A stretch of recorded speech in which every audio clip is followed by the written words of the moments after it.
We can have your attention for a moment, please. We can have everyone take out their handheld cell phones, personal devices. They have to be powered down. They can't be on silent, vibrate, or any mode other than turned off. If you are speaking this evening, we ask that you please sign in. Direct all comments, questions, and concerns to this board. If you do need to discuss any matters with one another in the audience, please take it in the hallway. It interferes with our opportunity to hear those that are speaking.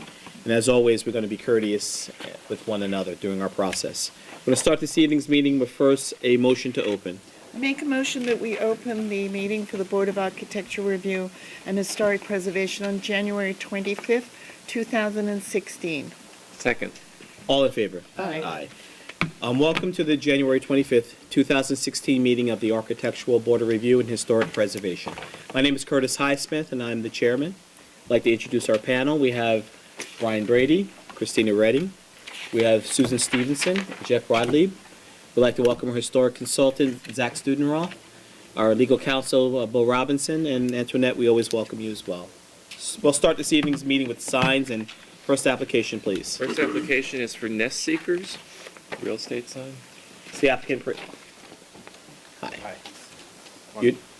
Your name for the record, please. Nicholas Amato, Okay. You are the... agent for Nest Seekers International. Okay. Is this a event sign? This is a sign, for sale sign in front of 42 Moses Lane. It's a billboard for the house. It's a billboard for the house. Yeah. We typically don't allow Okay. signs that are more billboardish or advertisement.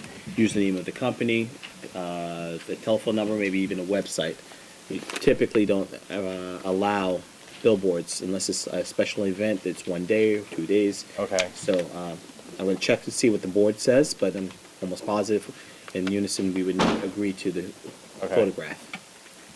Brian? Yeah, Christine? I agree. Susan? Yes. Jeff? Okay. Thank you. So you have nothing to counter this, or is this it? Well, it's Either an 18 by 24 sign. It's not a billboard, but this is what it would look like. Understood. We get it. We understand Yeah. that, but this board would not approve the design. This as being a sign that would be put on the yard or a real estate sign. Okay. So what would be approved? Just Telephone number, name of company, website, without the picture? without the photo. Okay. Okay. Is that what you're proposing? I'm proposing it with the photo. Okay, so we would not approve that. Okay. All right. So you're withdrawing your application. You're asking us to deny it. Jeff. I don't file because it's my first time here. Okay. So You're right now. You don't have the votes for this. Right. So my question to you is: are you going to go forward to come up with an alternative design and eliminate the photo? Are you going to withdraw your application, or do you want us to vote just this? if you picture? could vote on this, that'd be great. But it's You sure you don't No. want it to be withdrawn? okay. Yes, it'll be. Yeah. Okay, so why don't we withdraw the application without prejudice? Yes. That'd be something you'd be in favor of. Okay. Okay? All right. Motion to withdraw the application without Okay. prejudice. Thank Make a you. motion that we withdraw the application for Nest Seekers without prejudice. Second. All in favor? Aye. I think John's going to ask for a bill after that comment. Next application, please. Next application is Uncle Bob Self-Storage Is Uncle Bob here? It's not. for awnings. This is the first one. I guess this is the awnings. That's the No, only that's the one. only application. This one is That's- the... This is the only. Okay. So Uncle Bob's here. Someone representing Uncle Bob's. All right, board members, awning is a rendering of it. There's the name of the company, a logo. Do you have any concerns or issues with the I don't. estimate? Christine? No. I don't have any issues. No, it's fine. Any public comment on the awnings for Uncle Bob's? Motion to approve. Make a motion that we approve Uncle Bob Self-Storage awning. Second. All in favor? Aye. And we also have Uncle Bob's front storefront sign.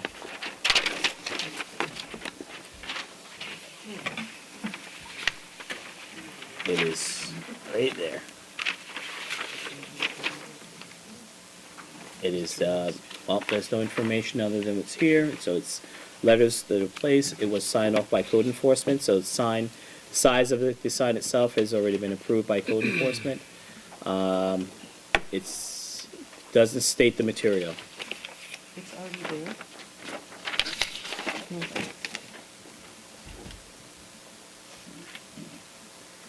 The lettering doesn't state the material, doesn't state the, if it's backlit, if there's gonna be any lanterns or, You need more info. more information on the storefront. Okay. More information on the storefront, board members?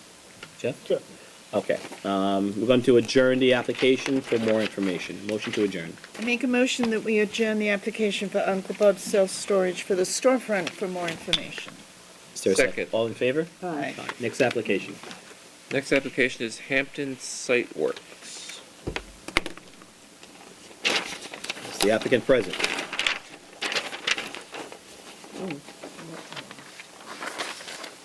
Applicant present. I didn't know this was. You representing the application? Yep. Little busy. Typically, name of the sign, name of the company. By the way, your name for the record, just so we can have it on record. Michael White. Name of the company, telephone number, and the website. All of the amenities the company does usually is not something that we would approve as a whole. Okay.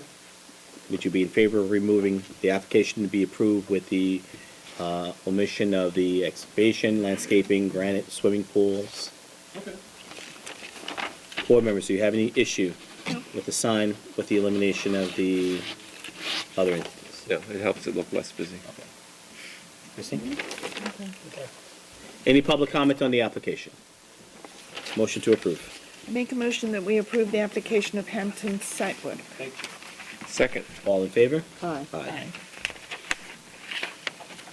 And our final sign application, please. Fleetwood and McMullen Architects. Good evening. My name is Steven Sanabria from Fleetwood McMullen Architects. I believe you have the most current picture right there. I did bring one of our old signs just to show you the colors because it's a little bit difficult to see from the picture. But this is not the correct lettering, and this is the old address, so that's why we're doing the new sign there. Okay, so you're not actually proposing the address, you just say East Hampton, New York, Yep. and a website. Yep, correct. That's it. Board members, any I issue? think it's very tasteful. Very nice. Tasteful. Fine, I like it. Any public comment on the application? Motion to approve? I make a motion that we approve Fleetwood and McMullen Architect sign. Second. All in favor? Aye. Aye. Concludes our sign permits. First application, historic, the applicant has requested that the application be adjourned until February 8th. Motion to approve applicant's request to adjourn. I make a motion that we approve the applicant William and Scarlett Robertson request to adjourn to our February 8th meeting. Second. All in favor? Aye. Next application, which is 765 Hill Street. Applicant has requested that this application be adjourned until February 8th. Motion to approve applicant's request to adjourn. I make a motion that we approve the applicant Thomas and Meredith Joyce on Hill Street request to adjourn to our next meeting on February 8th. Second. All in favor? Aye. Next application, please. Next application is Jack Chrysler.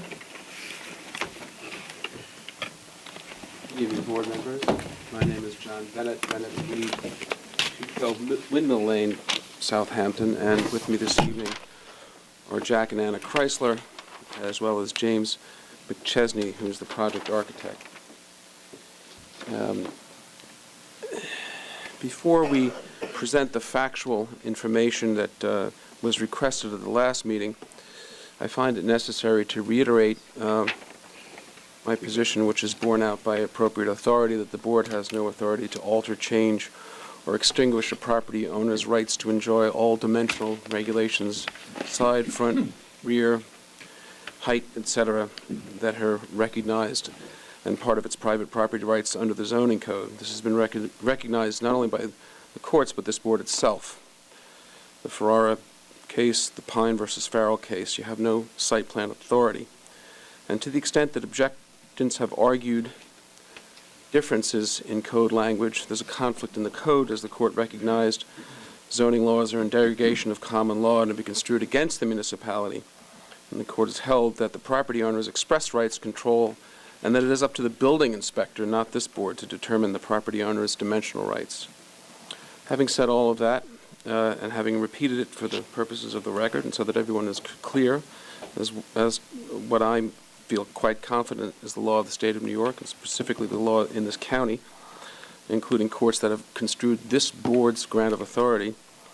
The other thing that the board needs to be aware of, and we're going to demonstrate this at length this evening, is that the circumstances and facts of this case demonstrate there's no foundation, no nexus supporting or buttressing a request to move the house back from the siting proposed.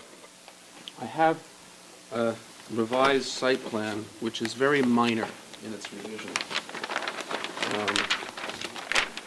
And let me give the board copies of that. I have small copies for the board as well as a scale copy. It does not, it's a site plan prepared by project architect, Mr. McChesney, and it's revised January, let's say, January 25. One thing we did do is we heard Mr. Broadleaf's comments about the 3 spaces in the front yard, which, as you know, as long as you maintain 10 feet from the front yard and 10 feet from the side yard, one is, as a result of amendment to the code of about 4 or 5 years ago, one is allowed to have parking in the front yard.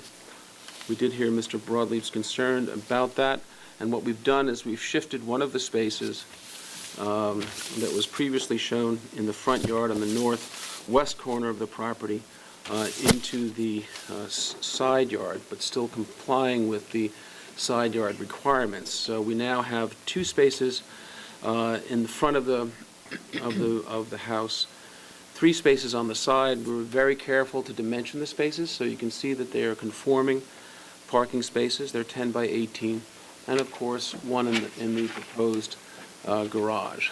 So, again, to the extent, and now, again, these are as of right parking space positions. There were 3 that were in the front.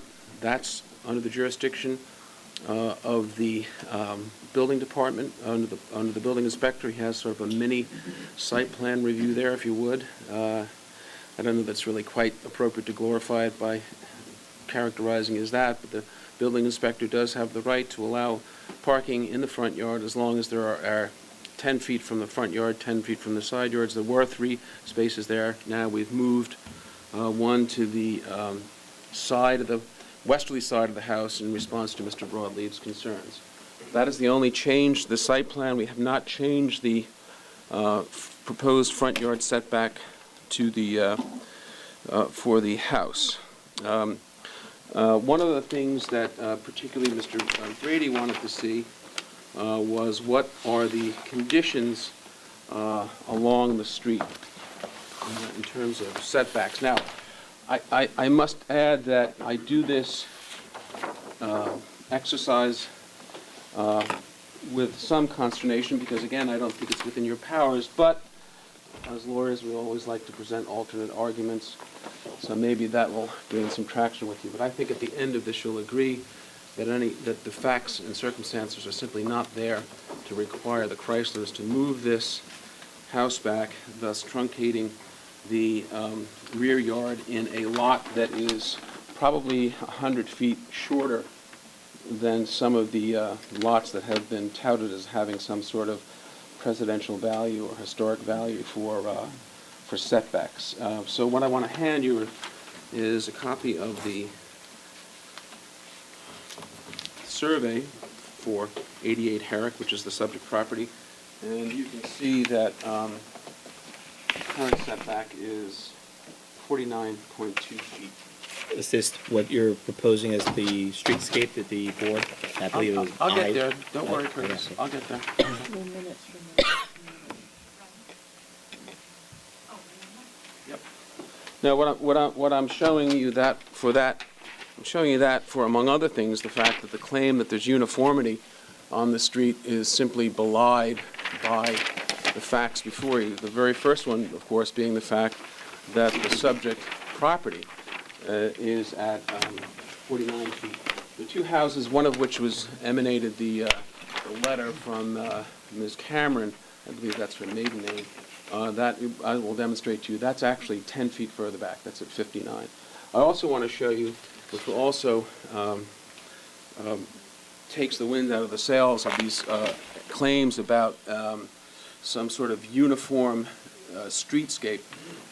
The shot from the street into the Chrysler's front yard, which you'll see something very similar to this as we move along, and that is that there is significant vegetation in front of almost all of these houses. Maybe the Cameron house might be one of the few houses where there isn't significant vegetation. I'm going to show you some street scenes which are very helpful because they're taken in the winter, when even with the privet you'll be able to see that there's no streetscape where some get some sense of uniformity. But even assuming arguendo for the purposes of argument that that was some sort of reason to buttress a requirement to move back, uniformity is not.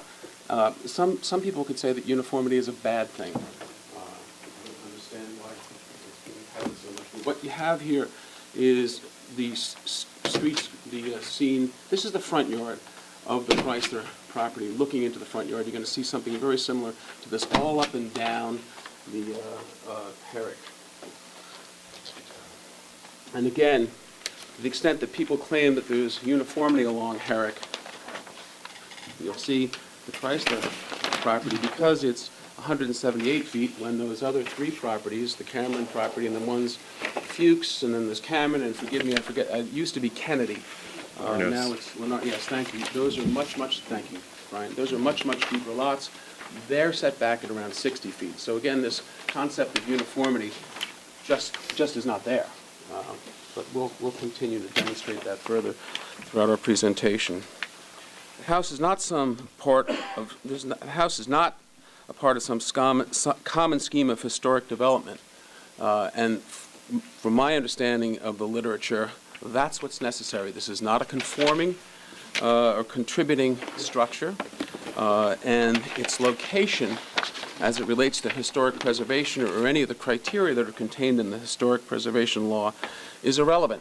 This is not the Mercator Cooper Kendrick house, for example, where one could understand, assuming you had the argument, that's a public structure, of course, but assuming you had the jurisdiction to require it to stay in a certain place, which again I don't think you have, but if one were to come in, assuming argument you had that authority, and someone were to come in and argue that they wanted to move that structure, for example, in its location has significance. Okay. This structure in its location the location of the structure has no significance, and I challenge you to find any authority that would suggest that a non-contributing structure in a neighborhood with varying setbacks is constrained merely because of the basis of some houses down the road. It simply makes no sense. Even assuming that's some sort of laudatory goal, I would think one would want variety as opposed to bland homogeneity. So there's no demonstration whatsoever that uniformity of setbacks is either acceptable under your jurisdiction or an appropriate goal. I took these photos myself of the what I did is I stood in front of the Chrysler property and I took the photos looking east and looking west. And I would, here we go. Why don't I hand them out, but then I want people to be able to talk to them a little bit about them a little bit with you. So I'm going to give you some photos taken in the street, heading east and heading west. All right.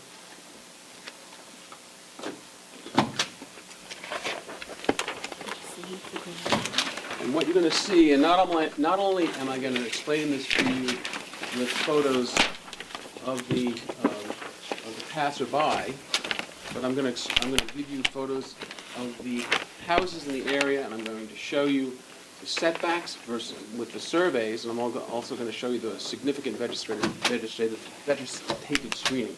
I think this is important because it's a winter shot. So I'm standing in the bed of Herrick Road, and I'm facing west towards South Main Street. And what you can see is very significant. Every single house, either by Privet or by Evergreen, is screened. So the sense that you're getting some sort of sense of place by the uniformity of setback simply doesn't hold any water whatsoever. That's not what you experience. What you experience, as you do in many streets in the village of Southampton, estate area, historic district, non-historic district, is a wall of either privet or a wall of arborvitae.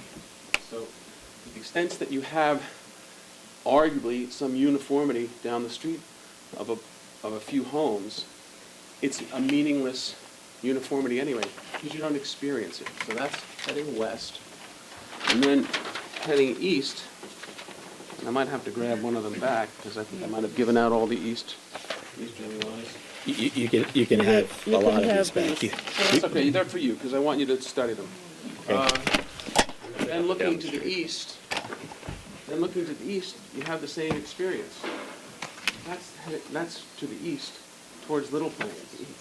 Every single house, with the exception of the Cameron house, every single house has significant screening in front of it. It's not only the screening from the hedging, whether it be evergreen, arborvitae, Leland cypress, area, something like that, all of which are used, or privet, but also significant street trees. You don't get any experience. This is not, for example, stand, and I know that's probably a public place, but stand, when you walk out of, for example, the public house, across the street you'll see a green and then an elevated series of homes. Now there you are able to experience some uniformity because you have an open vista to those homes. You don't experience any of that. So I am puzzled by this talisman, as far as I'm concerned, of uniformity on the street. It makes no sense. So we'll talk about that. Now, let's talk a little bit. Let's bring out, what I want to do is, hold on one more. Was I able to give you, you know what, I want everyone to see a copy of the survey of the house, so you can see how far it's set back. We already have We two of those. have a number of copies of Okay, the well, you survey. can, you know what, you can have some more. You can We don't need any more paperwork paperwork on the surveys. Then what I have here is, I want you to see the north side and the south side of Herrick. And what I will do is I will hand out for all of you copies of... 3 copies, please. 1, 2, 3, 4, 5, 1 or 2, I'll have them. No, we just need 3 copies, John, please. It's, Throw out the ones can we you know. give us 3 copies, You know, please? you can throw out the ones you know. You know, Curtis... It's collect, no, John, is what happens is excess. It collects. When I appear before most boards, what I do is I make sure that every member has a copy. If you want to dispose of them after the meeting, that's fine. I wouldn't be hurt by that. Isn't that this? Yes. No, it's different. It's 55, huh? Oh. South side of Herrick Road. South side of Herrick Road. Okay, what I want to do, because this is most helpful.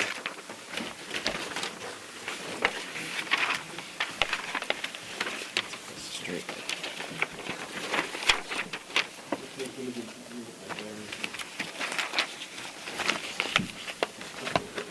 This is what I've given you are the surveys, so you can see where we got the setbacks from, and they also have head-on photos of the homes. Okay. This is the subject property. Notice the screening. Okay, this is Fuchs, one of these supposedly one of these houses, which I could only describe as what you're allowing. You know what you're allowing happen to you? Everybody know about the myth of Procrustes? He was a traveler, and he would go down the road, and he would walk. There would be a guard at the front of the city, and he'd make you lay down on a bed. And if you didn't fit on that bed, if you didn't, he'd cut your limbs off where you didn't fit. And it's usually a very Guess I would fit on every bed, isn't derogatory, it? it's usually a very derogatory thing if Correct. you're procrustean. Well, that's what you've been, Yes. you've been a procrastinator. You mean Height that- challenge is a positive thing here. Here's 88 Herrick, screening in front of it, setback 49 feet.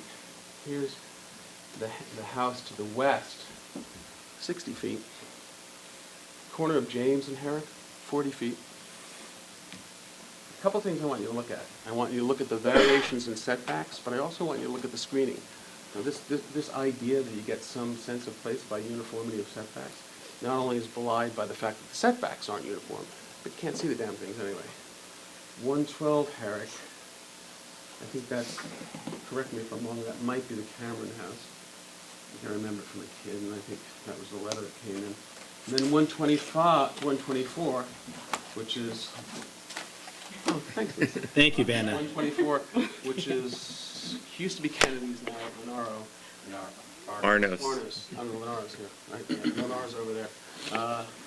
124 Herrick. Again, to the extent there's some sort of uniform setback there, I don't see it, because you can't see it. 134 Herrick, sorry, we tried and tried and tried, no survey available. 150 Herrick, 55.2 feet. And then you go down to Little Plains, 166 Herrick, past it, 30 feet. I'm gonna. Vanna, if you want to turn that to the camera. Could you show Mr. Stanley? So not only is this uniformity alleged belayed by the facts, but since you can't see things, it doesn't make any difference. And if you think I'm being repetitious, I'm going to say that a lot, because it undercuts anybody's thought that there should be some sort of requirement to move this Chrysler house back. Right across the street, north side of Herrick, all screened, 40 feet, 39.8 feet, 34.7 feet, 38.7 feet. What are we talking about? It just wears the beef in the argument that there's some sort of uniformity. And again, you have all that in front of you in the photographs with the attached surveys. I didn't want you to think that I pulled those numbers out of the air. We very painstakingly went to the building department. And in all fairness, you haven't had the time or energy or effort or opportunity to do this stuff. You know, it's the applicant that has the time, energy, and effort. Someone puts it in a letter to you, the Cameron lady puts in a letter to you that she thinks it's uniform. Well, that's nice, but it's just something that she thinks. Here's the actual proof. It's not true. Okay, so there's no demonstration of any sort of uniformity. There are huge setbacks differences, not only on this street, but in the historic district generally. One of the things that you've said, and you've argued in litigation when somebody has tried to interrupt or disturb one of your opinions, is there's no demonstration of any economic harm or any harm to anyone by placing the house at the proper setback. No one's property values are going to be upset by this, and that's one of the things that you have to look at to see whether or not there's any standing or any sort of meat behind the argument of the owners, of the complaining person. I also wanted to, there is one letter in opposition, but there's also a letter of support from someone who looks at the house every day. That's Mr. Grant, who lives across the street at 75. There's a couple more copies. Harold Grant, 75 Herrick Road. Regarding 88 Herrick Road, dear members of the Board of Architectural Review and Historic Preservation, I own and live at 75 Herrick Road. This is Mr. Grant speaking, of course, not me. I write to give my full support to the applicants, Jack and Anna Chrysler, for an addition to their home at 88 Herrick Road. I have reviewed the proposed architectural plans and find them quite pleasing.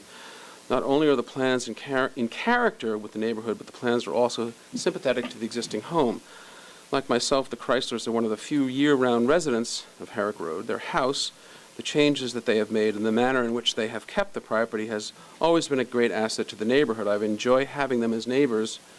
My understanding is that comment has been made regarding their plan to move the front of the house closer to Herrick Road in a conforming location. I have no objection whatsoever to this or any other part of the Chrysler's proposal. Now, I will tell you that one of the things that triers of fact look at in terms of determining whether or not there's any change in the character of the neighborhood is the position of the neighbors. I submit to you that you can weight those also, and this is the gentleman who lives directly across the street and is in support of the application.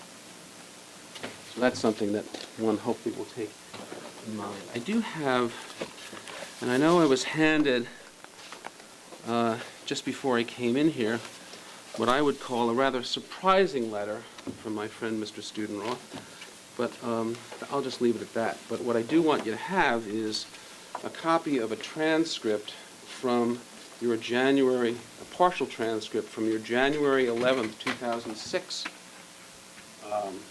meeting.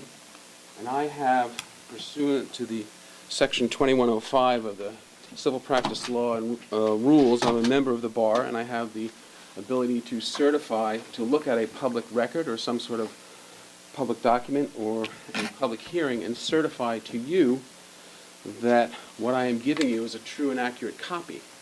So this is what Mr. Studenroth said when asked at the last meeting whether or not there was any issues about moving the house forward. Zach Studenroth, well, we can't read the minds of people who built the houses. It is true this is a non-contributing resource. It is true that we look for harmonious groupings of houses, but I think there is another way to look at this. Not every single house has to have the identical setback, unless these are identical houses, and they appear not to have been. As I've demonstrated to you, not only there's not identical houses, they're not identical setbacks, the lot sizes are greatly different. The Chryslers want to move this house forward. As Anna Chrysler will tell you, they have 4 children. They want to have as generous a backyard as possible, and that's what the code allows them to do. So excuse my interruption of my certified reading to you of what Mr. Studenroth said. Continuing, this is Mr. Studenroth's language. So I don't think that we can look to historic precedent to say this should or should not be moved from where it is, because it could very well have been built closer to the street to begin with for whatever purposes. The builder had to have more room in the back because the lot is 120 feet in some cases, less than some of the other lots in depth. The builder, back to the quote, the builder had to have more room in the back to do whatever they wanted. So I don't think the siting of the house is an important aspect of its architectural significance. That's what your historic architectural consultant said at the last meeting. But one never wants to rely on just one source. So what I did was I asked Stephen Bedford, who's testified before you on many occasions. I don't think you need his CV, but I've asked Stephen Bedford, who's the Director of Historic Preservation and Historic Resources at Lewis Berger, which is a international engineering and architectural firm. I can just tell you a little bit of his CV. Bedford wrote a very well-respected and regarded monograph on John Russell Pope. Anyway, I asked him to opine, and Steve sent me, because the time was short, by email, but he does, you see where it comes from. At your request, I've reviewed the video of the ARB meeting. Unless, and I'm trying to read through it quickly, unless some historic relationship between the 88 Herrick and the contributing buildings has been established, buildings can have different setbacks. In fact, it is my opinion that the change in setback further differentiates 88 Herrick as a non-contributing structure in the historic district. I would also refer back to the original significance statements for the historic district. I do not believe, and this is true because I'm one of those few nerds who's actually read all this stuff, I do not believe, this is true, that it mentions, that's the original significance statement. It does not mention anything about the importance of setback or building arrangements as being significant elements in the district, nor do I recall that it mentions the building setbacks or a building's relationships to the street are character-defining elements of the historic district. But again, remember, we're not dealing with a contributing structure. As you understand from the testimony at the hearing, 88 Herrick is screened from view by evergreens, eliminating perception that it's closer to the street than the other buildings. Now, not only does it eliminate that perception, but every single building on the street, save one or two, that perception is also eliminated or significantly mitigated. So what am I asking you to do? I came to the first meeting. You all had concerns about this. I'm asking you to have an open mind and say, you know something? Maybe my initial reaction was wrong. Because I think if you honestly look at the facts, you're going to agree with me that there's no sense of place has been established as alleged by the uniformity of three buildings on the road. These buildings on the north side of the road, quite a few contributing structures, much fewer setbacks, much lesser setbacks, 40, 39, 34, 38. And not all of the houses on the south side of the street have uniform setbacks either. So, again, I think if you look at the facts, it'll bear out the fact that our position that there simply is no, there's a case, St. Ange versus Donovan, which deals with the board's ability to impose conditions. And what that case said is that there has to be some nexus between the facts and the condition you're imposing. Some significant nexus. Here there is none. Because the sense that you have some sort of homogeneity is just a chimera. It just is not there. And you don't have to trust me. Just look at the information that I've given you. I do have Mr. Studenroth's letter, which I just received on the 23rd. And, Zach and I have gone back and forth sometimes. I think I have a world of respect for him. And you know it's coming after that, Zach, because I'm going to take issue with what you say. Big butt. But I think it's a little bit, got to cause you to scratch your head a little bit. It's a real 180. My concern is and these things happen. I'm a big boy. I've been doing this for 35 years. Sometimes some board members get somebody in a headlock. I'm not saying that did or didn't happen, but I think what's happened here is that Zach probably didn't have the benefit of this world of information that you've had tonight. So what I'm going to respectfully ask all of you to do, unless you're ready to say, you know what, John, it's so overwhelming, which I think ultimately you have to get to, is that right now, this evening, we're ready to say, you're right, you don't have to move the house. Unless you're ready to say that, which I would urge you to do, I'd ask you to take a look at this stuff. Take the time and take a look at this stuff. You don't have to take my word for it, which is why I took photographic evidence, survey evidence. I gave you the benefit of the report of another, a very, very esteemed historic consultant. And we did try, in response to Mr. Broadleaf's request, to move that one parking space out of the front, even though, again, we have the right to leave it there.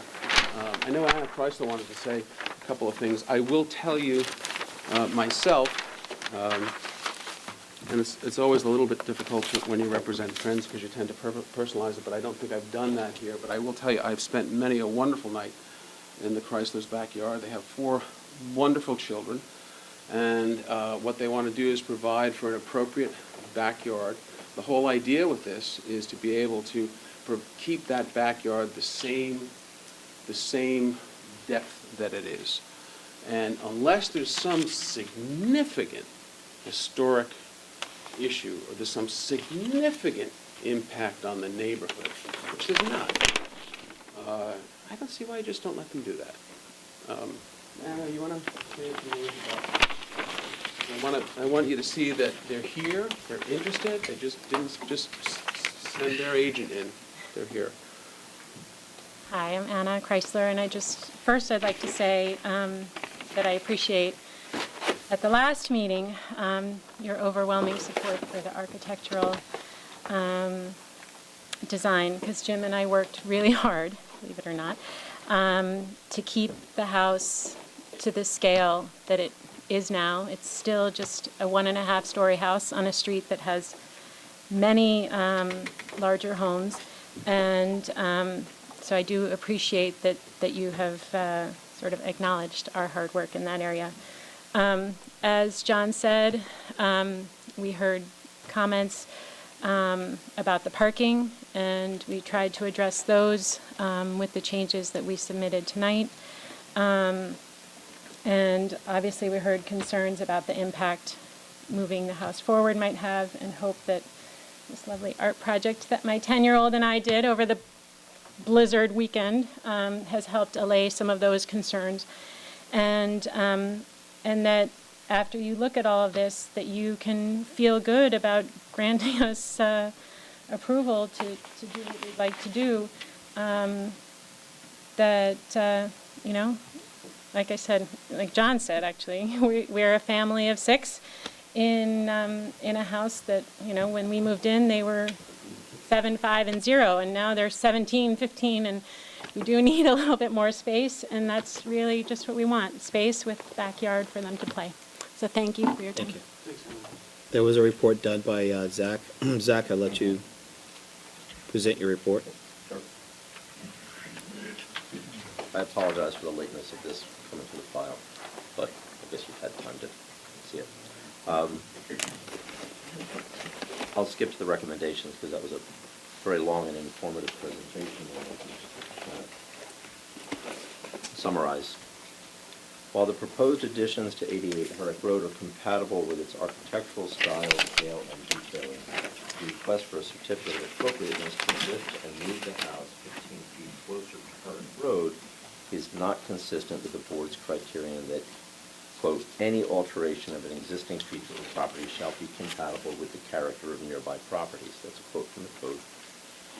Further, in applying the so-called principle of compatibility, the code requires visual compatibility with surrounding properties, including proportion of facade, proportion arrangement of windows and other openings within the facade, roof shape, and most importantly, the spacing of properties on streets, comma, including setback. I'm only quoting that verbatim from the code to clarify, you know, where your interests lie. And you can quote from the code in various ways, but I think that's beyond challenge. That is an area of interest and concern to this board. Specifically, to include the word setback in the code is important. You might be led to believe that setback needs to be planned. In other words, all houses on a street need to have been conceived and developed and built as a grand scheme. That is not true. Neighborhoods take on lives of their own, and neighbors follow others. In some cases, such as 3 of the houses on the street, they were indeed built by the same builder, in the same period, variations on the theme, the lovely large colonial revival houses, etc. Not every house on that street was built by the same builder, at the same time, for the same purpose, in the same style. It doesn't matter. Neighborhoods acquire a certain characteristic of their own. In fact, in this case, the houses, some of which are contributing, others are not, on the north side of the road have a different quality and an approximate uniformity of setback, which is different from those on the south side. So we're not comparing a house on the south side of the road with houses on the north side, or vice versa. So it is true to say that within a certain context, neighbors are building, properties are being improved, and over time, certain neighborhoods take on certain characteristics. This may be somewhat informal, but this board is now in a position of needing to try to preserve those qualities which have occurred, perhaps haphazardly, perhaps accidentally, but nevertheless, they are there. They are there. What will explain why some houses are 49.3 feet and others are 51.7 or whatever is that very quality, that these houses are not built from a central single vision, but they do evolve over time. And there is a certain sense of place, if you will. Now, the fact that many of these larger homes are disguised behind even larger plantings is immaterial. Oh, come on. Plants die, okay? We're not talking, this is not the Board of Landscape Preservation. This is about buildings. And so I don't feel, it may be true today, that many of these structures are hidden. They're not entirely hidden. I believe you as a board work very hard to see that gates and fences and other things do not hide houses from the street. In fact, you want some of these lovely homes to be visible from the street, as they should be, and they all are. if you walk down the street or drive down, as both of us has, today and yesterday and very recently, you see all these houses. It's not as if they're hidden behind long driveways, behind large plantings, and you can't see them anymore. It's certainly not true. Okay. So, my recommendation, very simply, is that the applicant reconsider the need to move the property closer to Herrick Road and to look at other remedies that would enable them to enlarge the house and in so doing maintain the aesthetic and historic characteristics of this neighborhood. That's my recommendation. There are a few things that John said that I find kind of confusing, but first, before I get to that, I realize there's an inconsistency to my written report, to formal verbal remarks. I was under the impression that this house was not a contributing resource in the district. And I believe that this board treats houses which are contributing resources differently in certain aspects. Even though there are many buildings in the historic districts, there are many fewer in the district that are contributing. I was unaware of that. Perhaps I should have been aware, but I was not. So I really feel that you need to look at this from that perspective, that it is indeed a contributing resource. And that's simply not true, and It's that's not? demonstrably untrue. as a Well, matter that was of my, fact. okay. All right, well, That was my may be the impression reason. from the record when I went to the. Herrick Road, Let's get this on the record, because this Okay. is ridiculous now, important, Zach. yes.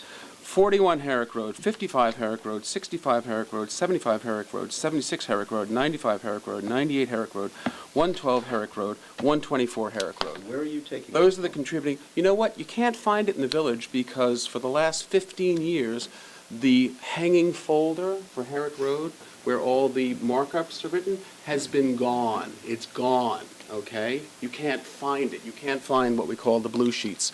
So the only source that you can go to is the state list, which again is of, as everyone will tell you, is nothing other than people saying, we think this one should be on it, okay? We think this one should be on it. It doesn't have a village markup, but look at this right here, Zach. I give you this for your own consideration. Look at Yep. this.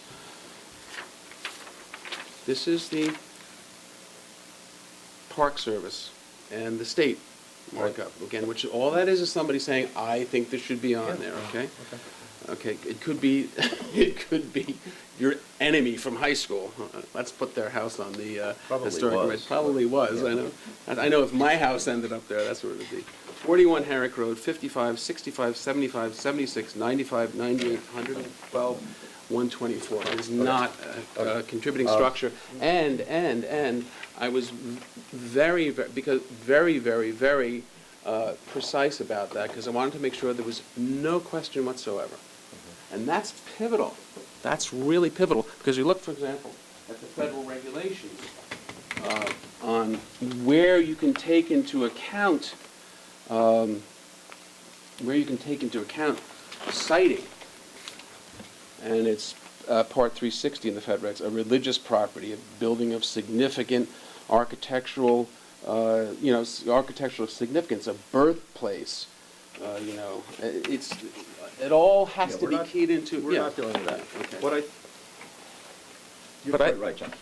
My feeling, though, is we are dealing with a neighborhood which, both on the north and the south side of Herrick Road, many of the houses are contributing to the historic character of the neighborhood. And the What's technicality the age here. of this house?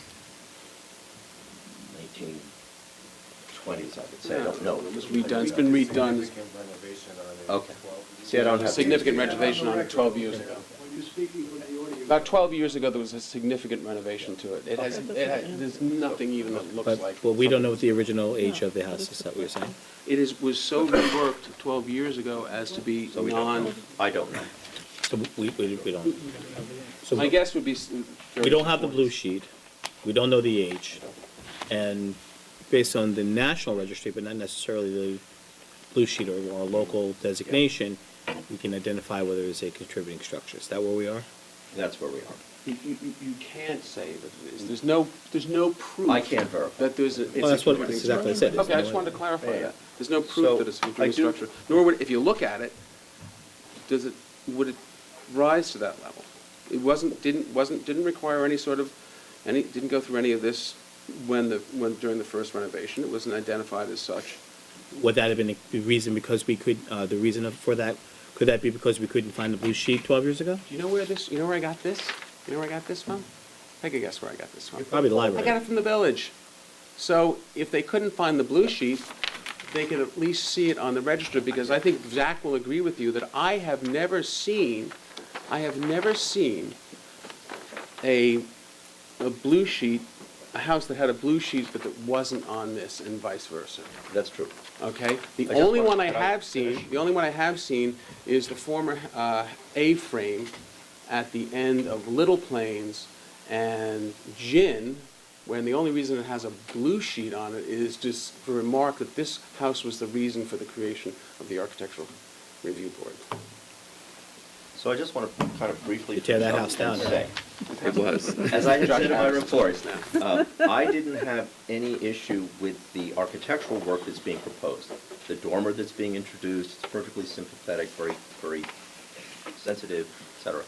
The addition, et cetera. The issue, I think, here is what impact visually does moving a house such as this that far forward on Herrick Road, visually.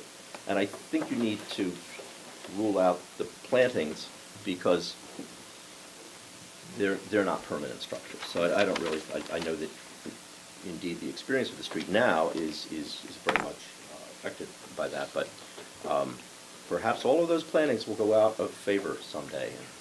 The village is no longer the place of high hedges, and suddenly we don't like hedges anymore, and now we just have the structures. So what is the visual impact of that? John had said something earlier about not being required to move the house back. I'm not quite sure what that meant, because there's been no suggestion that the alternative to moving it forward would be to move it back. The alternative would be to either leave it where it is or to move it less forward. I don't know what the economics of moving it less forward would be, because that probably wouldn't make any sense. It's not being moved 100 feet, it's only being moved 15. But that 15 does place it considerably forward of all the other houses along the street, and I think that will certainly be a visual impact. Whether you judge that to be that significant or not, that's a judgment call.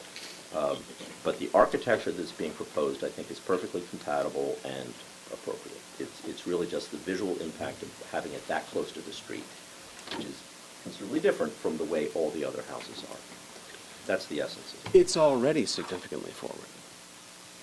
It's already significantly forward. And north side or south side, there's not the uniformity. I do want to speak to the code section. Notice what the code section doesn't say. It doesn't say that reference to setback is intra-building, which is why when I come in here and you want a facade modulated, I tell clients do it.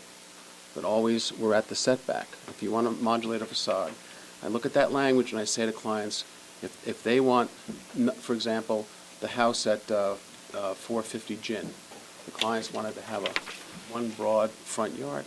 I said, look at this, intra-building, they can require, and that makes sense, modulation of the facade. To read it any other way is inconsistent with what the courts have said. It's the building inspector that tells you where the setback is, not you guys. It's the trustees, and this has been,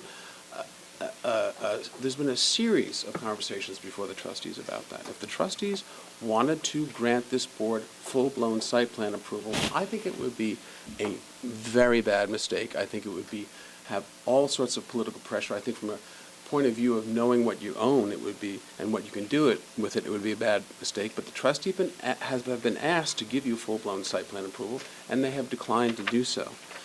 So I am not concerned that language in the code gives you any type of an authority to make me move this house from where it's proposed and keep it where it is. Objectants have argued that the word scale means you can downsize a piece of property. They've argued that the word, what's the other one, the scale and... Mass. Mass, thank you very much. Thank you, Curtis. They've argued that the word mass, because if you look in the dictionary, you see mass and scale, it says size, and that just doesn't do it. You've got to have a very express power, because those powers are relegated to the planning board. Scale and mass, subjective. or setback, it pretty much. No, but what, codes have to be interpreted as a whole, okay?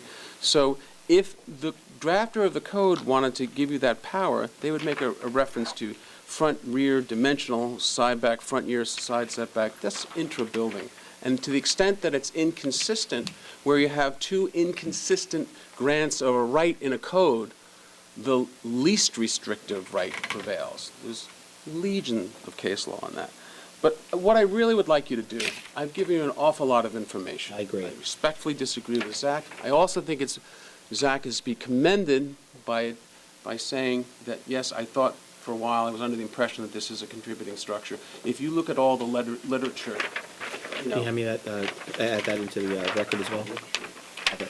All right, we were giving a mound of documentation. Fact, no, it's got to go through. It's gotta go through. Oh, So, therefore, I think each board member needs the opportunity to dissect all the information that was given and provided, all the testimony. I also would ask each board member to go back through minutes from not only this meeting, but the prior meeting, to inform each other of the progress of this application, and that, also taking testimony of our historic consultant, whom we hire and ordain to go out and do his own investigation and his feedback, and come back at our next meeting with more information. well, I don't know. Do we have that a I'll copy of that, the board? Oh, okay, I'll leave it here. Sometimes you guys don't want to. No, do you have a smaller copy that, for us? No. I can leave it here. I'll take photo of it. All right. But everything, the information here is all in your hands, just easy to see it here. 'cause it's all- Yeah, but what'd be easier to see is the street with all the houses on it and a line drawn down, so we could see what's forward and what's back. John, isn't something like that on Zillow or on the internet? No, these are.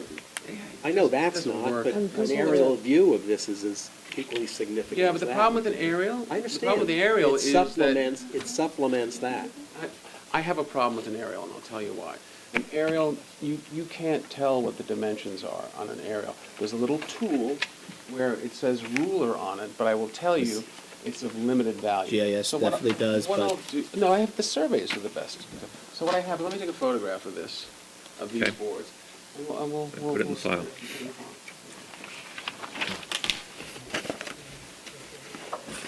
Any public comment on the application?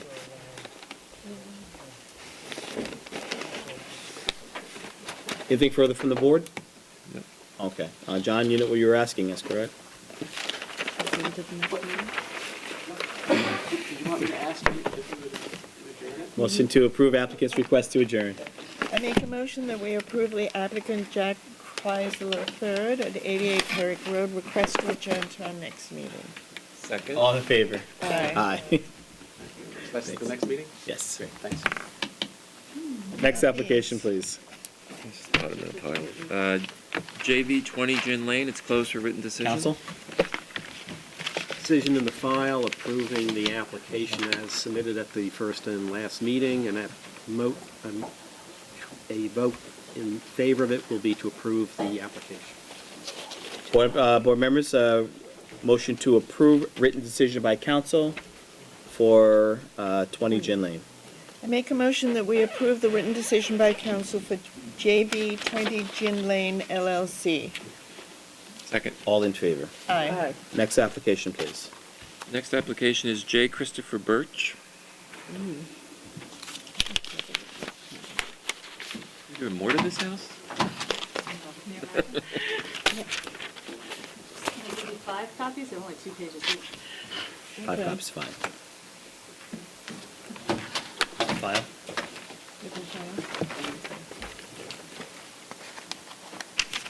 There's this one. Yes. Wait, I have to take them.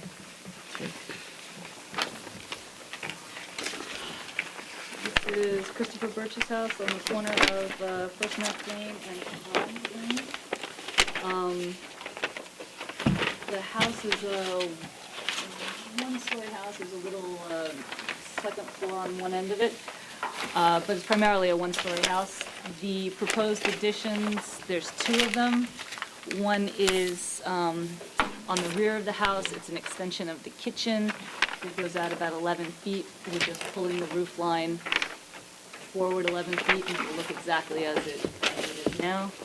And on the front of the house, we're infilling a little indentation that currently exists to create a little bedroom, bathroom.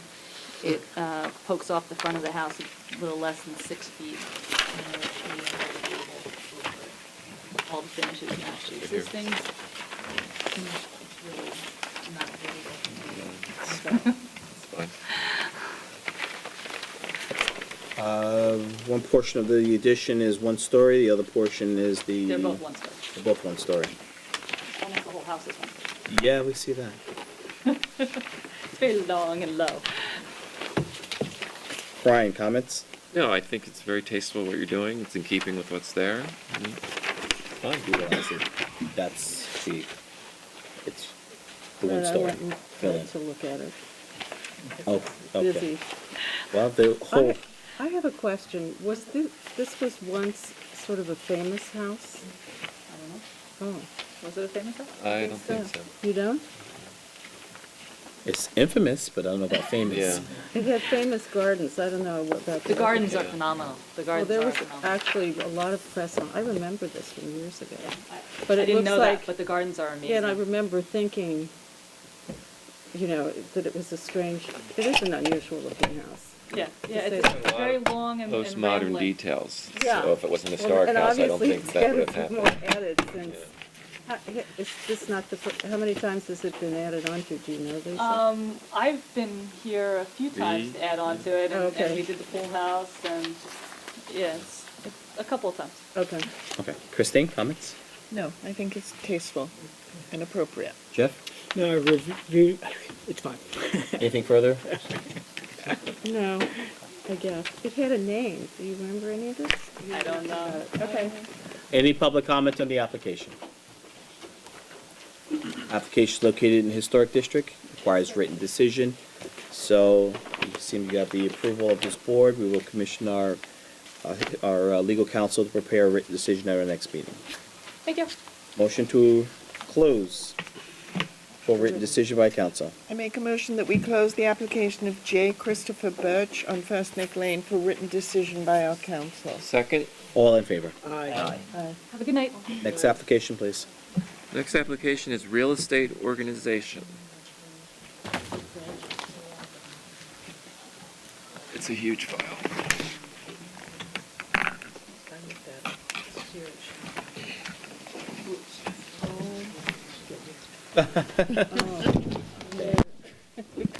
My name is John Mead, and I'm here Go back in the with file. Tim Rump, who's one of the 3 landscape architects, and also everyone from, the folks from Stell Architecture, who are the local, correspondent, how would you describe yourself? Oh, we're the project architect record. Okay. Project. Now, John, you mumbled that. What is the? project architect of record, because one of the architects is from either the Netherlands or Belgium. So, now, the first thing I want to bring to your attention is this is not the color scheme. I would hope not. Purple's my favorite color, Brad. This is the color scheme. This is a building which has been, what you're seeing in purple is not to be built in purple. Here are the materials. But all of this has been approved. What we're talking about was we went back to the Zoning Board of Appeals to put an addition onto this house. Has that been approved? Approved by the Zoning Board of Appeals. It didn't need any relief from the Zoning Board of Appeals other than wetlands relief. Okay. So we have a relatively small addition here. How did we get this addition here? The owner purchased a 30 by 1,500 square foot? 1,600 square foot strip from used to be, I remember it as the Wallace House, but it's the Meltzer House. And Mr. Meltzer was kind enough to sell that 1,500 1,500 linear square feet by 1,500 by 30 feet long strip to my client for $2 million. That's a record. So what that What? enabled, Yep. what that enabled, no, but what that enabled the client to do is to put this addition onto the house. And it also enabled us before the zoning board of appeals to provide a little bit more setback. So it all worked. So what I have for you is. You can go on and on, but I don't think there's going to be an opposition unless you want to spend. Would you want to see? He's what also the- adding storage. You want to see what the? Brian, do you have comments? No, I think it's very much in keeping with what's been approved, and it's a minor addition, and I have no issue with it. What about the accessory structures mentioned? They're all. We can show you what they are, but they're all in conforming locations of conforming height, and they're built the same as the other accessory Did you structures. see? I'm sorry. I I went to the property, but Yeah, well, you it doesn't wouldn't- exactly look like that yet. Yeah, no, I know. And now, so on that, oh, here, this might be, those plans are huge. I'm handing out smaller sets too. Hopefully I don't have to. I also have, just for your, I'll only put two in. I have the ZBA approval. Christine, do you have questions? No, I think it's appropriate, and I have no issue with it. Jeff? No, so the additional, the setback from the yard line now, or just the distance and The addition is not that it's 35 an feet. issue? Okay. 35 feet. 35 feet to the accessory structure, in excess of that. The principal structure as it relates to the property to the north, which is the folders. But it's the same material that you approved. There we go. You have questions? Susan?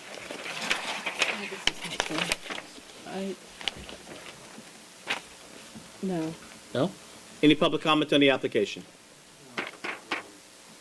Application is located in Historic District, John. If you have anything further to add to the application, it seems you have a. I do want to add that the Calders to the north, who are very fine people, were concerned about the fact that there was a retaining wall that faced their property, but we assured them that we would buffer it vegetatively to make sure it wasn't. There's no letter in the record indicating there was any issue, but thank you for putting it on record and letting us know that you've appeased the neighbor and did so diligently. We appreciate it. So therefore, since it's in the Historic District, we will commission our legal consultant to prepare a written decision at our next meeting. Any other questions? Zach, anything further? All right, motion to close the application for written decision by council. Make a motion that we close the application of a real estate organization of 477 Persnick Lane for written decision by our council. 1 second before we go further. Is there something? Is there a letter in the file from Calder? I didn't see it earlier, but you can check. There's a letter in the file. Did you want something read into the record? Is this it? No. Calders wanted it. That goes in the. I didn't see it. To be able to have it. I don't see a letter. It's a small town, I just don't want to, you know. I looked, while I reviewed the file earlier. Other board members, we did not see a letter in file. I think Mr. Flanagan's office might have said Yeah, and something. I think he might have sent me one, but I didn't check all my faxes before he got here. Was it in opposition of the project? No, this No, one it's requesting an adjournment. Requesting, well, it's going to be closed, but no further. Maybe hold it for written, keep it Well, open. why don't we keep it open, but I'll prepare a decision anyway and see what happens. If the issue is about the retaining wall, that's really not the jurisdiction of this board. Tim, why don't you speak? It's a small town. I understand. I did have some, they're lovely people. The fact that you're holding it up, John, makes me, I'm happy. No, it's a good thing. No, the callers are, they're finest people. in the Okay. world. They're really, so, and anyway, Tim and I spoke to Ann Calder. Do and you Don. have a landscape plan that shows that the retaining wall will be? Would you like to propose that and then add that to the record, and then that Wouldn't that mitigate anything? I would just carry it over. I can prepare a decision. If it turns out there's no issue, then the decision can be approved. That would be great if you could do that. Okay. And hopefully we can. Rather not have you get into this at the moment. Very good. Motion to approve the applicant's request to adjourn until the next meeting. I just did that. You can be, Second. Upon condition and authorize Curtis, yes, I'm listening to you. authorize council to prepare a conditional decision. Okay, are we closing, or are we keeping the application open? Keeping it open. Keeping it open. But he's going to prepare a decision in case it's ready to go. Understood. You want to send that into the file, have it stamped in as landscape plan? Sure. And it Mr. shows the Chairman? retaining wall that's in question? Yes. Okay. Members of the board, Tim Ruff from Maris Design. Just to talk about that retaining wall, it is along the north side of the property. It is only 12 inches high in the highest spot and recedes to almost nothing. It is roughly 4 feet off the property line. There is existing hedge there now that's probably 12 to 13 feet tall. All It's only along. 12 inches high? Yeah. Okay, so it's not, Because it's, oh, I'm sorry. well, we're retaining, part of the problem is we have some drainage structures in that driveway. We have a groundwater issue, and we're filling up against that. We've kept it 4 feet off the property line so we don't impact the roots of the hedge that's there. Which the callers very much want to retain, understandably. And we're working with them. We could plant, we were talking about some vines, like a trumpet vine, maybe planting on our side of that so it falls down and shields that wall, but it's not it's, at the highest point, it's 12 inches tall. So a foot-high Yeah. retaining wall, which will be covered by screening and vegetation that you're, so the motion on the table would be motion to keep the, motion to approve the applicant's request to adjourn the application, but to request a written decision by council at our next meeting. We're okay with the architecture though, right? We're just, okay. Not a problem with the architecture. Second. My motion, it was seconded. All in favor? Aye. Aye. Thank you. Next application, please. Opie Landco, Main Street? Isn't that the building? It's.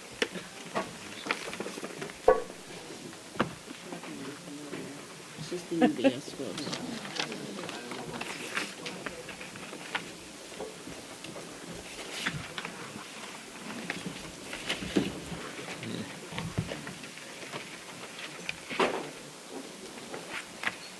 There's only one set of plans.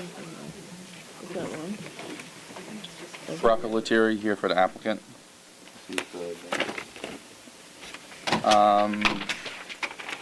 The USB building on Main Street here, we're gonna be repairing and replacing the columns and repairing the cupola and exterior of the building that's rotted away.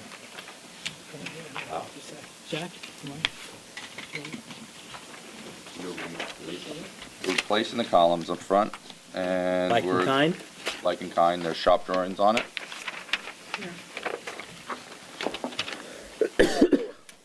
They're half columns, so not structural columns on the building. And we're going to be doing some repair work to pretty much throughout the building there, because there's a lot of, in the cupola, that we have leaks that are occurring from rot and damage to it. So whatever we rip off, we'll get knives made up to match up ground molding and trim details that are on the structure. Go to the, yeah.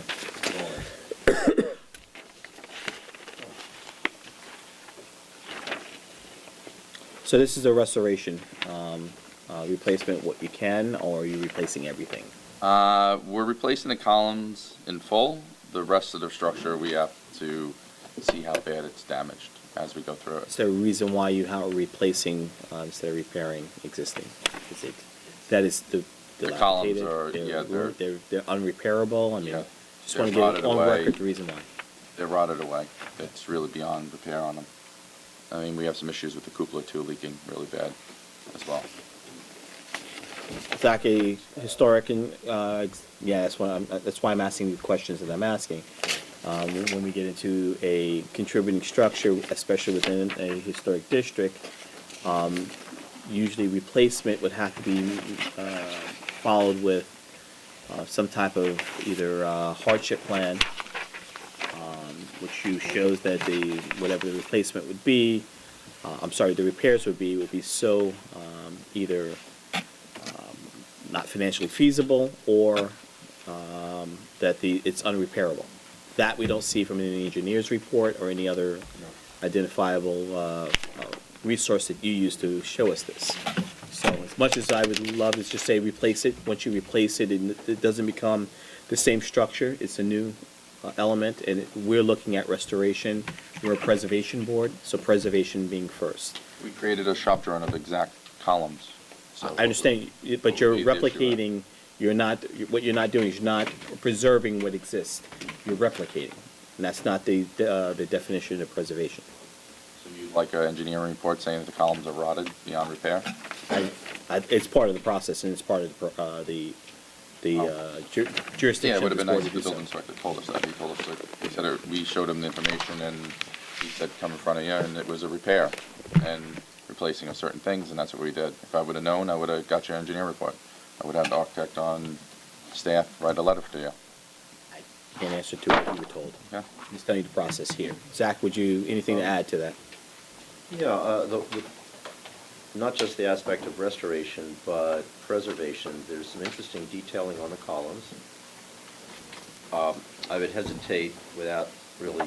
Do you have the shop drawings of it? No, I'm looking at the picture of the Or building. do you have shop drawings of the actual details? They're on record as well. I wasn't being clear. I'm not talking about designing a new fabric. I'm talking about assessing the condition of the existing fabric and finding ways to partially preserve what is there. So, for example, there are 8 columns, and it may be demonstrated that 6 of the 8 are beyond reasonable repair from a cost perspective. It may also be shown that a portion of one of them, particularly the capital area on one of them, could be preserved so that at least some element of what is original to the building could be saved. And that's an objective of this board. So I don't think it's simply a case of generalizing about the condition of all 8 columns and zeroing in on certain condition issues that each and every one might. So you want me to hodgepodge them and patch it together, or replace it so no one even knows exactly the same column that's gonna be there? And it's gonna last forever now and not rot away like what was there? Because saying that it was built at that time, if I take the same materials and do it correctly, and flash it properly and do it where, not 100 years ago where it was done incorrectly, and do it correctly now, and do it the right way, and have the same exact look, what would be your... I'm sympathetic to your saying that just because it's old, it doesn't make it any good. In fact, that's what I plan to have carved on my tombstone. But the fact is, you're dealing with a historical building which has elements which are primarily wooden, and that's your biggest problem. And the objective of this board is going to be that of preserving what can be preserved. And so, in your assessment of these 8 columns, if it's discovered that a portion, not just the plain shaft of it, but rather, are these carved capitals? How are they formed? They're carved. So, is it true to say that every aspect of all 8 of those capitals is rotted away, that it can't be saved? No. It's how you're gonna connect them, the moment where you're gonna connect That's where you're one very structure to another capable- structure. That's where you're really capable guys are going to get. The same would be true of the cupola, which is really, as I remember, these dormers are new. They were introduced more recently, which may explain to you why they're in relatively good condition. They're not old. But the cupola, again, I think the board is going to want to know how much of that cupola is going to be rebuilt, replaced. Is it going to be a new one or not? It's building the case. I mean, you come here with an engineer's report that comes back and says, well, it's all irreplaceable, or it's unable or incapable. I don't think there's a definition of incapable preservation. It's just that what degree of Reasonable in terms of preservation, cost, et cetera. where now you're replacing everything. But it's just making sure that we have, as a part of the file, overall file, we have that information, and we're able to make a determination, not just on a verbal or a visual. Well, I'll get your engineering report, but the reality of the situation is, as you dig into it, you don't know what's going on with it until you dig into it. So you can look at it without chopping into it and really open Pandora's box and start opening in it and breaking things away and seeing where the rot is behind it, because that's where the surface of it might have been painted 20 times, whatever knows what kind of paint's on there, and it's sealed, but behind is rotted out. These are the challenges in buying homes that are historic. Well, yes, but that's what we're saying, replace it like in kind. So you want an engineering report saying that it's rotted, and it has to be. I don't want an engineer report saying it's rotted. I want an engineer's Because it is- report that states the fact But that. that's why we wouldn't replace it unless it was rotted. Okay. We wouldn't waste money on it. We if would it wasn't love to rotted. see So- a factual estimate. So we'll get of you what an the engineering reports. report saying that those issues Would it be are possible rotted. for me to have an opportunity to look at it with one of You you? would want to climb up the roof? I would love to. Tried and almost died myself. Well, not in You this can- weather, but maybe next week. It's rotted. Love to. I don't think you'll be able to get up there without a lift. How's your engineer getting up there? What's that? How's your engineer getting up there? I don't know how anybody's getting up there without setting up a whole entire thing for the cupola.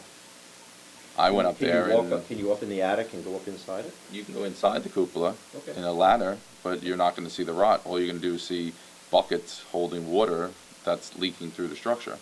The rot is on the outside of the structure. You can see that the building's leaking because everything there, but I climbed up there with the roofers myself, and it's very difficult. Well, let me try to look at it with you sometime. You know what, I'm gonna Want to set up a meeting with me, I can try to get you in and do what you gotta do, but For the record, I'm gonna recommend that our historic consultant go and do a site visit. So if you can make it accessible for him to review. To whatever extent is practical. Thank you. can you give me your contact information so I can set it up?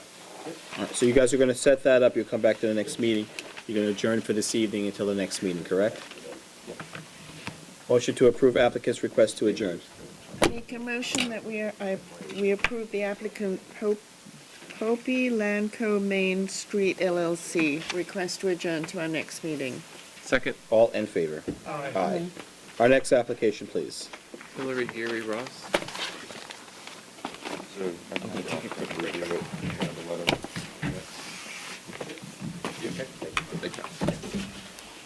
Thank you. Thank you. Thank you. Take care. Good evening, members of the board. My name is Steven Sanabria. This is Neil Cummings. We are from Fleetwood McMullen Architects, representing Ross Geary over at 242 Great Plains Road in Southampton. I do have a small set for the board, just one, for the board to look at. It does have all the pictures and the drawings that are on board right now, the presentation board. We are proposing and requesting approval to build a new roofed cupola on the existing pool house. The existing pool house is on the south side of a property it's about 4.2 acres. Just to give you some idea of where it sits on the property, it is about 380 feet away from Great Plains Road itself, about 135 feet away from the west property line, about 65 feet away from the south, and about 260 away from the east side. You should have the survey on the file there that shows the same thing. Is this the current cupola? That's correct. What is the difference between this and what's being proposed? It's the same thing. Oh, that's existing pictures to show the existing pool house, and then the drawings that she has right Of now. the cupola? Right. So what you're doing is you're mimicking the roof line of the pool house that we're Absolutely, proposing? correct. But it's really the pergola that's in the front. Correct. Yeah. Correct. Board members, you have an issue with this? No, it's beautiful. Christine? Any public comment on the application? If you can show us you have a photo of the design, can you turn it to the page and show the picture to the camera? No public comment? Property is located in the historic district. You have the approval of this board. We will empower our counsel, legal counsel, to prepare a written decision at the next meeting. Any questions? Motion to close the application for written decision. I make a motion that we close the application of Hillary Gary Ross on Great Plains Road for written decision by our council. Second. All in favor? Aye. Next and final historic application. Emanon East Corporation?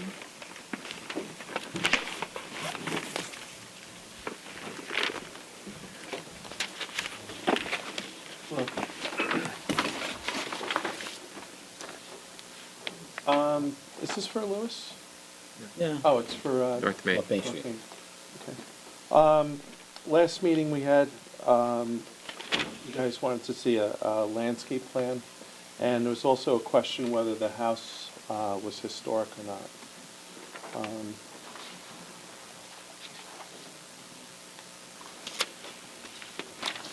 These are the landscape plans to show the screening that you requested for the decks, the second-story decks.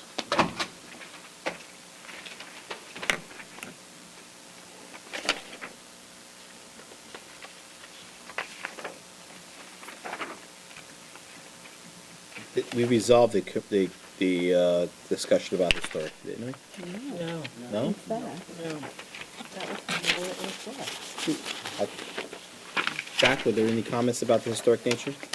Well, it's a large property, which, as I understand it, is subdivision. Yes. So there's an existing four-square house, which is situated sort of right in the middle of that. And the house, as the property is now defined, has 276 North Main Street. That's a single property now until it's subdivided officially. And with one section block and lot, association with it, which has the house. So the house, the property as now defined, is a contributing resource in the North Main Street Historic District. Presumably, once it's subdivided and you have open spaces flanking the house in the middle, there will be two newly created building lots in the Historic District which don't have houses on them. But that's my general understanding. So the four-square house that's painted brown and it's right in the middle is contributing resource in the North Main Street Historic District. So what wasn't, and if I'm out of place, tell me, but wasn't one of the issues at last meeting that we discovered it, there was a question whether that house was up for demolition or not? Well, That was the- that would be part of the requirement, part of the request of the applicant to demolish that house to propose two new homes on the two separate lots. That has not been So, proposed. I'm sorry? Well, We did propose it. It's a, yeah. It's in the file. It's in the file. They're requesting to demolish. I'm only and that going was- by, I'm going by what is Right. on the agenda, which is to construct a house. Understood. The question in the last meeting was, there was an existing house on the lot. We questioned whether that house A was historic, or a contributing structure within the historic district, and therefore whether the applicant had standing to demolish the house, or whether it required a review by our historic consultant, in which case, if it's a contributing structure, it required a certificate of appropriateness to demolish. So my process was to go to the building department and confirm that in fact, this is a property which is up for review for subdivision into 3 separate lots. Back, don't get tripped up on the subdivision. It doesn't exist at the present time. Okay. So Well, there's only one house on this property. Yes, And that's the one that you're talking about. correct. So is it a contributing structure? If so, It this is requires a certificate of appropriateness Require for a the... certificate of appropriateness even if it wasn't contributing. It's in the historic district. Yes, yes. Well, but the demolition wasn't a part of the application process. I'm saying it is. That's, Aren't you? in fact, That's last week, not- you instructed Zach to I do thought I a did. report. I thought I did. Yeah, to go on, to do Which it. takes me back to, I went to the building department and was informed that in fact, this application as it reads is incorrect. That the actual application is for an adjoining property which does not as yet have a street address. It doesn't say that. It says, if you read the I'm- application excuse and you me. look at the survey. I'm answering, Chairman. Now, I am saying the reason that you do not have a report in the file with regard to the existing contributing resource is that I was informed by the building department that that is not the subject of the application. That the subject of the application is to construct a new 2-story single-family dwelling on a vacant piece of property. And So I this therefore- house is not replacing the Foursquare? It is replacing. Yes, We that's- went through Well, that. then I've been That's a misinformed, problem. and that's why you don't Yeah. have. No, that's not what happened, because last week, we went through this, that it was gonna be demolished, and Curtis said, he says, I have no record of this being, first of all, it wasn't in the historic district last week. So what happened was, I think it was mistakenly taken out of the historic district. No. It was not mistakenly taken out. It was by virtue of my going into the building department and informing them that it should not have been under non-historic, which it was last time. I agree. But under historic, which it is now. Okay, so So if I that's think the, there's been a little bit of lack of communication here. I'm simply saying that if the application, which it doesn't say, certificate of appropriateness to demolish. doesn't This say is the house? Yeah. No, no, that is not that. but my question It's is, a why would you Foursquare. go to the building department and find out if it's historic, if it's a vacant piece of Because- land? Because it was listed under non-historic, and I wanted to be doubly sure that in fact the property under question, number 276 North Main, is in fact in the historic district. You're correct. Which I confirmed, and therefore that's where it appears on the agenda this evening. I further inquired why, if there's a building on that property, is the listing here on the agenda not a certificate of appropriateness to demolish said building? Demolished. That's what I'm And I missing. was told that in fact the application is not for that, it's to build on one of the as yet to be subdivided vacant parcels. Well, that would And- be impossible, because if you look at the survey, it I'm shows, only- and it says demolished on the permit. Okay. And we, It doesn't say it here. but when we went through this last week, we agreed that there was a mistake, and that you were gonna evaluate the house. That was what you said you were gonna do. I am telling you there's a process. And my conclusion was, rather than wasting the taxpayers' money in the village of Southampton to do a report on a building that was not the question of the application, I opted to defer until this evening for clarification, because nowhere does it say you're demolishing anything in the agenda. Well, how would I build a new house when you just said it was Because- 270? Just so we Because can, the parcel so is we can large clarify enough. this, it's not on your building permit But we either. clarified that last week. We went through the same discussion, and you said, I understand that. You said, we can't move forward until we have this house evaluated by Zach to see if it should be demolished. And you asked him, can you please go out there and see if the house has any significance? He's come back and said it's a contributing structure So in the historic without district. putting He it in doesn't writing, have- I can tell you that it is a contributing structure within the North Main Street Historic District. It is. Okay, these are the That's two, its these are the status, three that's all. things I have concern with, and I'll lead the council. A, building permit just has vacant lots, so that hasn't been revised, even though you removed it from the non-historic to the historic. The building, There is one lot at the present time.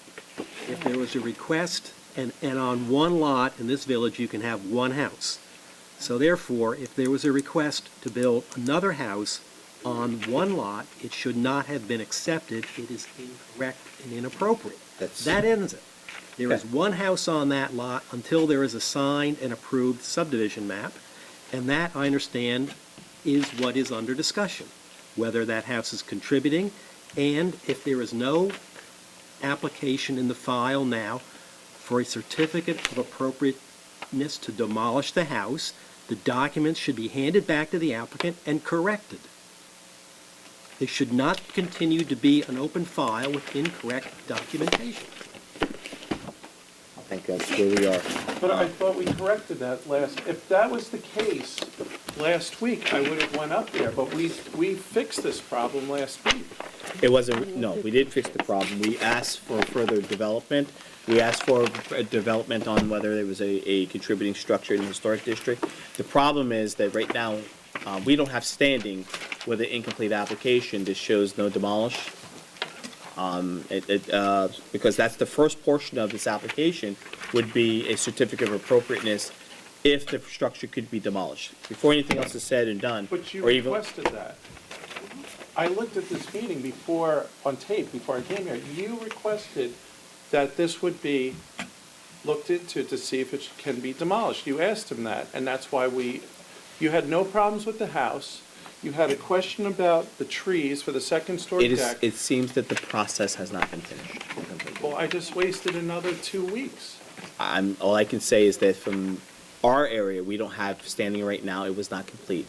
Through the building department, it has to be, and quite frankly, really onus is on the applicant to go back to the building department to correct the But there was no incomplete. problem last week No problem with the architecture or no problem with the process? with the process. The process was still questioned last week It because. wasn't, if you check the minutes last week, there was no problem. You instructed Zach to do an analysis of the house, period. And you said, when that comes, but you said, we can't move further until we have an analysis. And he said he would go out there. Which I did. But where's the report? I didn't write it.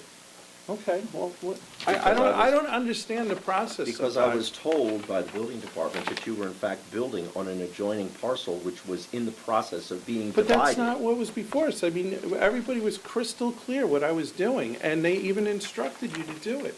And for you to go out there and, just not listen to the chairman of the ARB, I think is a little ridiculous. I mean, they asked you to do that. They fully understood what I was looking to do. And I Any even further said I was development? looking to Any do further it. development? I just think we need to get this resolved. It has to be resolved. Any further development, Christine? Anything further? And we can labor over this. Right now, What do I do now? You need to correct the documents in the file, submit an appropriate application for a certificate of appropriateness to demolish the existing house. So I have to re-advertise this? Was the, It was never advertised as demolished. It was just a, Was it advertised? not as a, not as for a demo. demolition? It was never advertised for demo. Yeah, then you need, How would I build a new house without demoing it, what's in the exact same spot? That's why it has to be re-advertised. You know, I was confused until you Yeah, came, that yeah. it was not going to be the side, Right. I can because only there are build no one house. numbers. I can't. No, I didn't I No. think many of us were confused Mike, initially. let's, I mean, I'm not trying to, push past you. There has been obviously a lot of miscommunication. And there's many reasons why that miscommunication happened. So this is unfortunately, where we are now is that you have to go back to the building department, revise your building application. I understand. They will probably instruct you, because it was not a part of the overall agenda or on your building application, that it was for demolishment of the existing contributing structure in the historic district. The assumption probably is that the subdivision would have been complete and you're talking about the vacant lot. I can't assume what a person was thinking. All I can assume is that at some point, there's multiple miscommunications. So the best thing we can do now is we ask that you please go back to the building department. You please correct the building application properly. Follow their direction on how it's supposed to go forward. It probably needs to be at least be re-advertised or remailed. No, just reposted, correct? Not necessarily remailed? whole, Okay.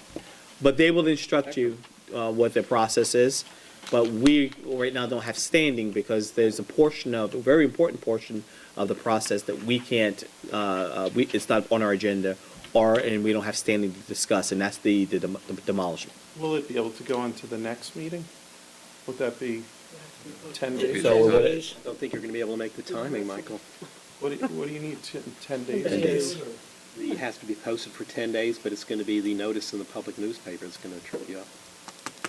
Unless you get it in the press by tomorrow It morning. closes on Tuesday, you could do it. Get it to the editor by tomorrow morning early. I don't know. I'm just saying, obviously, there's miscommunication by all. Well, what is the reason, so when I come back, that it's historically significant? Well, what are now, and part two of that is that now we will ask for a written report for this property, for the structure that's on the parcel that you're requesting to have demolished. Do you know the reasons why? All I know is it's a surveyed building and considered a contributing resource in the North Main Street Historic District. Just like there are some, let's say, 30 to 35 houses in that district. Is it on a map or something that I should be looking? What map? In the building department. Which one? It's on the wall. There's a big one when you walk through the pair of doors, there's a smaller one by the counter, and Is they it the have a list. Sanborn map, or? No, it's a list, it's a map that's highlighted, colored, And you can also ask for a written list, which I've prepared for them, that lists by street all the contributing resources in each of the 4 districts, and they simply refer to that. So, and there should be a blue form, although I understand some of these go missing from the file. I don't understand that. That just doesn't. People have borrowed them over the years and returned them. I'm not gonna get into that. Yeah. That's just that. But that's immaterial. There's other documentation in the So this is not anything against you. No, I Unfortunately, understand there's- that, but- there's a breakdown in communication But somewhere. we're all looking at, if we know how to look at a survey and we see the lot and we see the house, and he's referring to it to the house number 276, which is on the house. Who you're saying he? Who is he? Zach. Okay. I mean, I don't get it. I really don't understand. I mean, there's a house number on it. I mean, what were you thinking it was? Without belaboring this any further, I was instructed in the building department that there is an active application to subdivide the property, and since that's not been finalized, there is still yet only one street address for the entire parcel, but that the house that's being proposed is being proposed for what will soon be a vacant portion of that present lot that only has one street address, and therefore, the building department has to go by the existing street address, not by a future one that has yet to be determined. That was the explanation. So I decided, why should I write a report for a vacant lot? It has nothing to do with that I contributing think the building. bigger problem is, why does the building department not realize that this is an historic house? Well, it was first listed as a property under Curtis, we're not a non-historic. fault-finding board, Well, Michael. and you know, But I'm that's just why I just said that, explaining, you know, there's no I intentionality. tried to do the politically correct thing. There was miscommunication, and it's unfortunate. And I'm sorry because it obviously it's causing more delay on your part. Yes. But if we know now we know where we are. If you can go back to the building department, get it resolved. Report will be prepared, and we'll look at. I don't think there was any issue with the architecture, but the question always remained the structure that currently exists. Do we have finding or do we have standing to request that property to be, that home to be demolished? Okay. Until we resolve that, we really can't move any further. All right. Thank you. Thank you. Motion to adjourn the application until, motion to approve the applicant's request to adjourn until the next meeting. I make a motion that we approve the applicant Emanon East Corporation request adjourn to our next meeting. Second. All in favor? Aye. Concludes our historic applications for this evening. First application, non-historic, which was closed for a written decision. Counsel? In the file is a decision approving the, actually stating that the board has no objection to the demolition of the existing dwelling. Motion to approve, written decision by counsel. I make a motion that we approve the written decision by council for Louis Gold at 104 Lewis Street. Second. All in favor? Aye. Aye. Aye. Sorry. Next application, please. John and Diane Velarde. Hi, I'm Matthew Pantafel, the builder with customers at 32 Leo's Lane. After our discussion at the last board, customers as well as I took your advice. All 3 gables have the same pitch. Removed the gable on the portico and have a flat portico now. So this is the new rendering. All changes that were suggested. You've submitted that? Yes. Much nicer.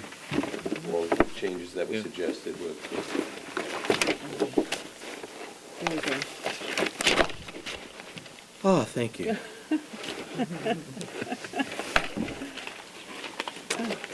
Thank you. Any public comment on the application?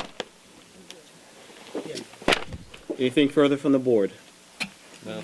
Motion to approve. Thank you. Motion to approve? I'm doing it. I make a motion that we approve the application of John and Diane Velarde at 32 Leo's Lane. Second. All in favor? Aye. Next application, please. 201 Wikipog, letter to adjourn till February 8th. Motion to approve applicant's request to adjourn. Make a motion that we approve the applicant 201 Wikipog LLC request to adjourn to our next meeting. Second. All in favor? Oh, no, that's what, I know what Aye. that is. Next application, please. Martina and Tim Keeney.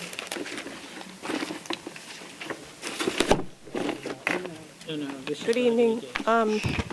Lori Fontana, Associate at McDonough Conway Architects. I'm representing Martina and Tim Keeney. Do you have smaller? Yes. After the last meeting, we took your advice and softened the curves in the architecture and took the sweep off the top of the roof.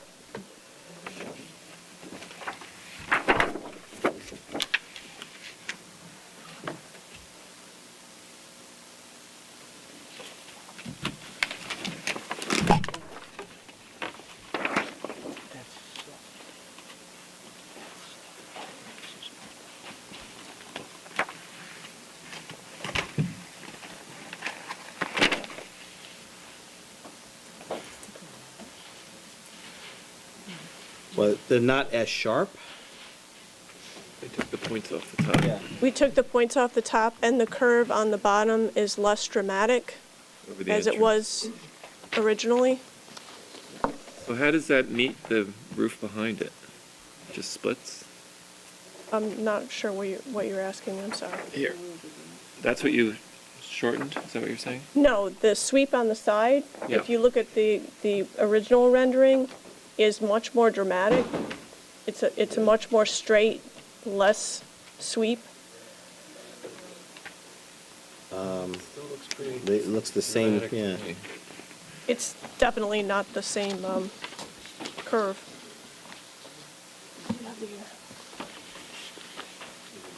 Yeah.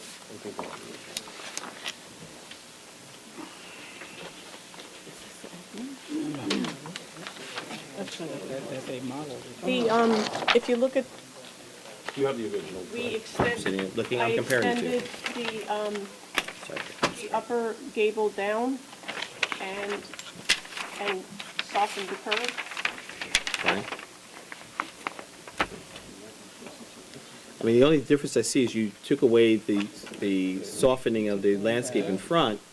No, unfortunately, in the 2 weeks of time, I Yeah, couldn't go. I got to it. the I understand. original renderer, But- so, I'm not reading the contrast in slope. well, if you look at this, this is a deeper curve than the other one. It's brought out about a This is foot thinner. on each side. Saying the swoop is It's also. definitely less dramatic than the original. Can I say something? Steve Salamone, I'm the builder. We also have to take into consideration the client also. And I think we have some houses here that were built right around the block on Halsey Farm and Liquor Park. I'm sorry, you say we have to take in consideration the. Well, I understand on my what client. you're looking for, but I also have to please the client in a large respect. I understand what you're saying, but you still have to get it approved. No, I So understand. we're a board of president, okay. So we're trying to hit a medium of trying to soften it as you suggested.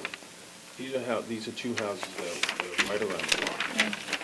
And these are houses that they looked at and asked us to kind of model it somewhere, use these two houses as a model.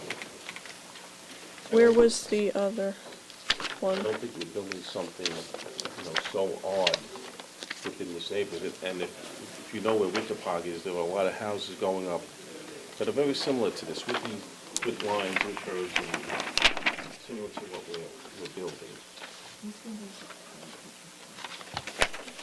This is a whole different proportion than Yeah. that. This is much narrower. Yeah. Yes. Yeah. It's actually a nice house. Yeah. Yeah. I think that was done by me. That was done by me also. But the client wanted a wider, See, that's the sweep. issue. You know, your gables here are much narrower, so they. But those are 25-foot modules. Those are larger modules also, you have to understand. Right. And that's what's making it feel out of proportion. See, that's field design.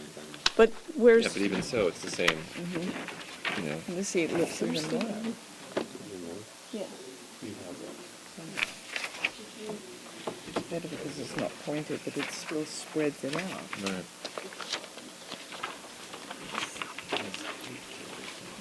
Yeah. Oh, here it is. you This see is the also narrow- the Gin Lane house that I was referring to at the last meeting that the client fell in love with. And we were trying to Beautiful. build a compromise between the two.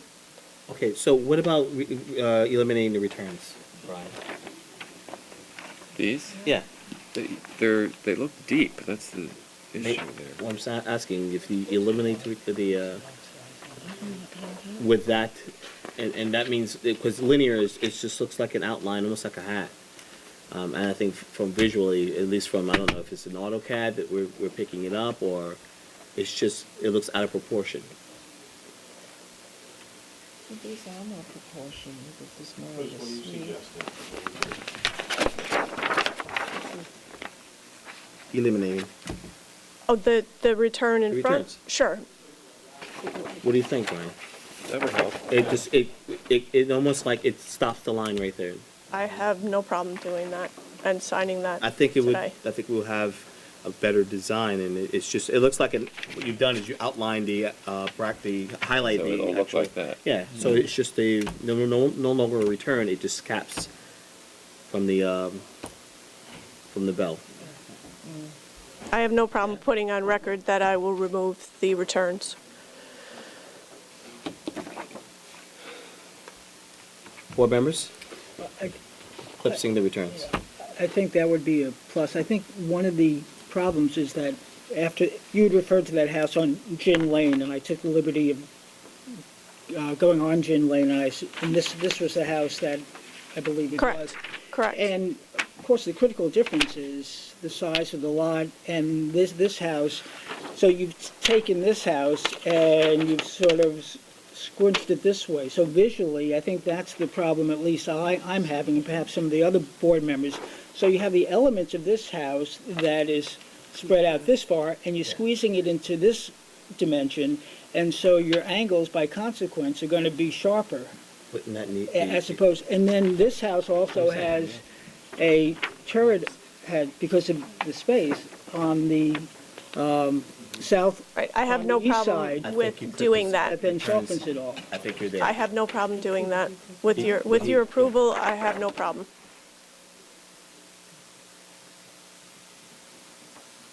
You got to understand something. If depth, this is actually set back. I This do is forward, so understand there that. is depth. There is quite a bit of depth, so you're seeing it as a flat, but it's not flat. I actually do realize that. I find, I feel like it's really unwieldy and sort of top-heavy, these. It is top heavy. It has a kind of, I don't know, This isn't. uneasy look because of how big those things are. Even with this taken away.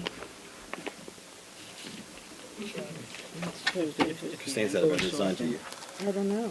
I It's- don't know what they can do. If The you way this is rendered, it's like a black hole. It is, It's but not but gonna be it's, like that. it's not gonna be like that. If you can It's- give us a more colorful landscape with the depth, with showing the recessed deck, clip your returns, and allow us to see, I think you will have a more favorable review. it's- Does this have a railing on it too?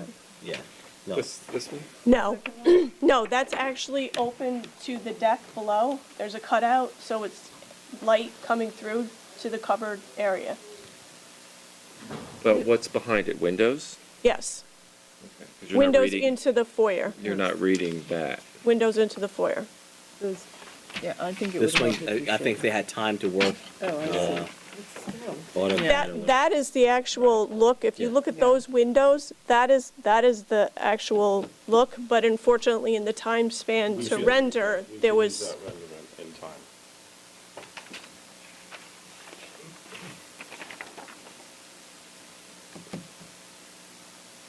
I also reduced the columns and took the columns out of the front. I think if you eliminate the clip gables. If you come back with a rendering that shows more depth and landscape, you show the windows, you show, so that we're not looking at two black holes in the front, I think. We'll put the landscape back into that. Yep, you've reduced the peak, which is great. You eliminate the returns, you bring the landscape back into play, and you also give more dimensions, three-dimensional dimensions to the window. I think you'll be okay. Okay. That's just me personally. Brian, do you agree? I do agree, but I also, I like your dental work that you had here. Yeah, that's, I think but there's no detail. No, I think that was eliminated because. Again, it was a don't have the time, time. I it was know, a you- time factor You really in not put that- being put this able together, and I think to, it made it. So that's supposed to be there then? yes, too. it is there.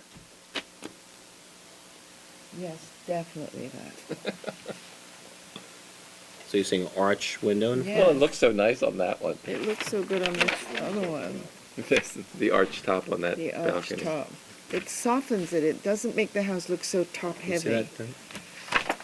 So Kind of echoes. they're saying it's the eyebrow. arch here. So- But the arch comes up, what ends up happening is it comes up too high to the underside of the corbels, which is, The height to do it. right, Did which you is see why that I this didn't is do the- it. This is the window.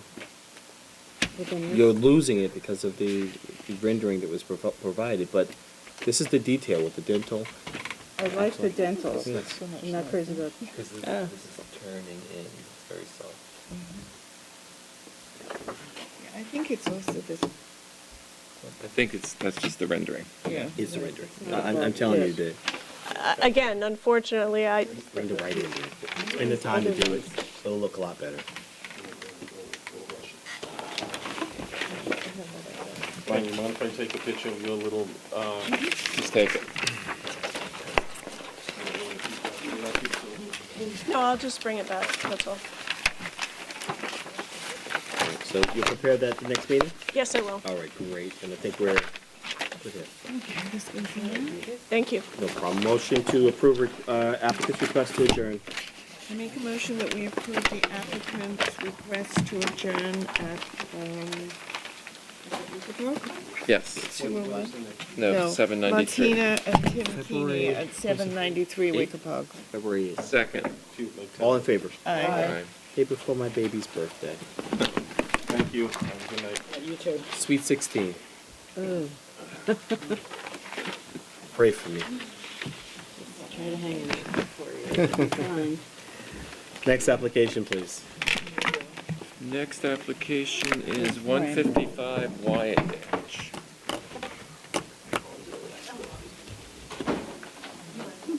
Yeah, I'll switch it. Hi, Joe Ruperto, owner developer, 155 Wyandanch Lane. The last meeting, the board had asked us to do several changes, I would say, or several ideas. Discussions. We have samples, we have color rendering, 3D color rendering. We have a full landscape plan.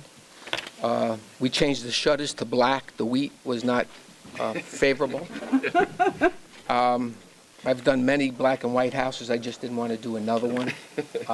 As you know, you just did one on Herrick Road, a black and white one. My last 3 have been. Yeah, and so my last 15 have been black and white, but it's okay.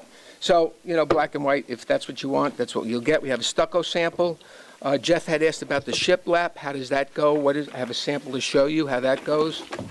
We have a detailed picture to show Brian about under the windows. You were asking about the sills, so that we can show you that.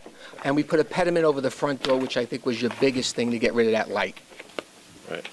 And let me give you these 3Ds so you can.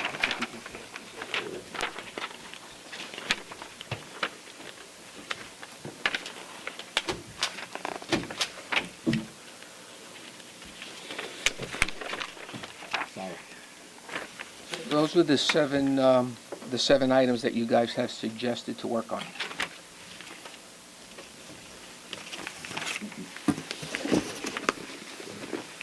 The front door looks a little sketchy in that 3D because it's the shadowing. It is a 6-foot wide door by 8 foot high. Glass with panes on the bottom. And you could see that on the copies that you have on, I think it's A4. on these small drawings. A4.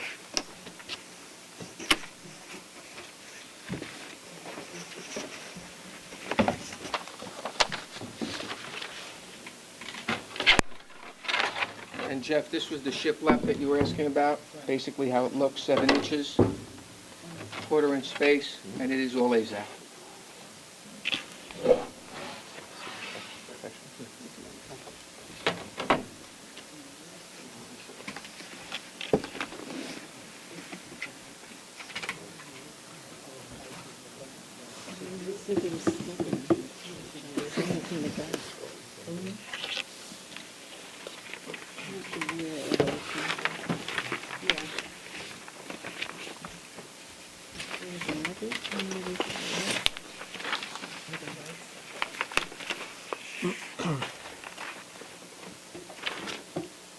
You just rock right around that pool, huh?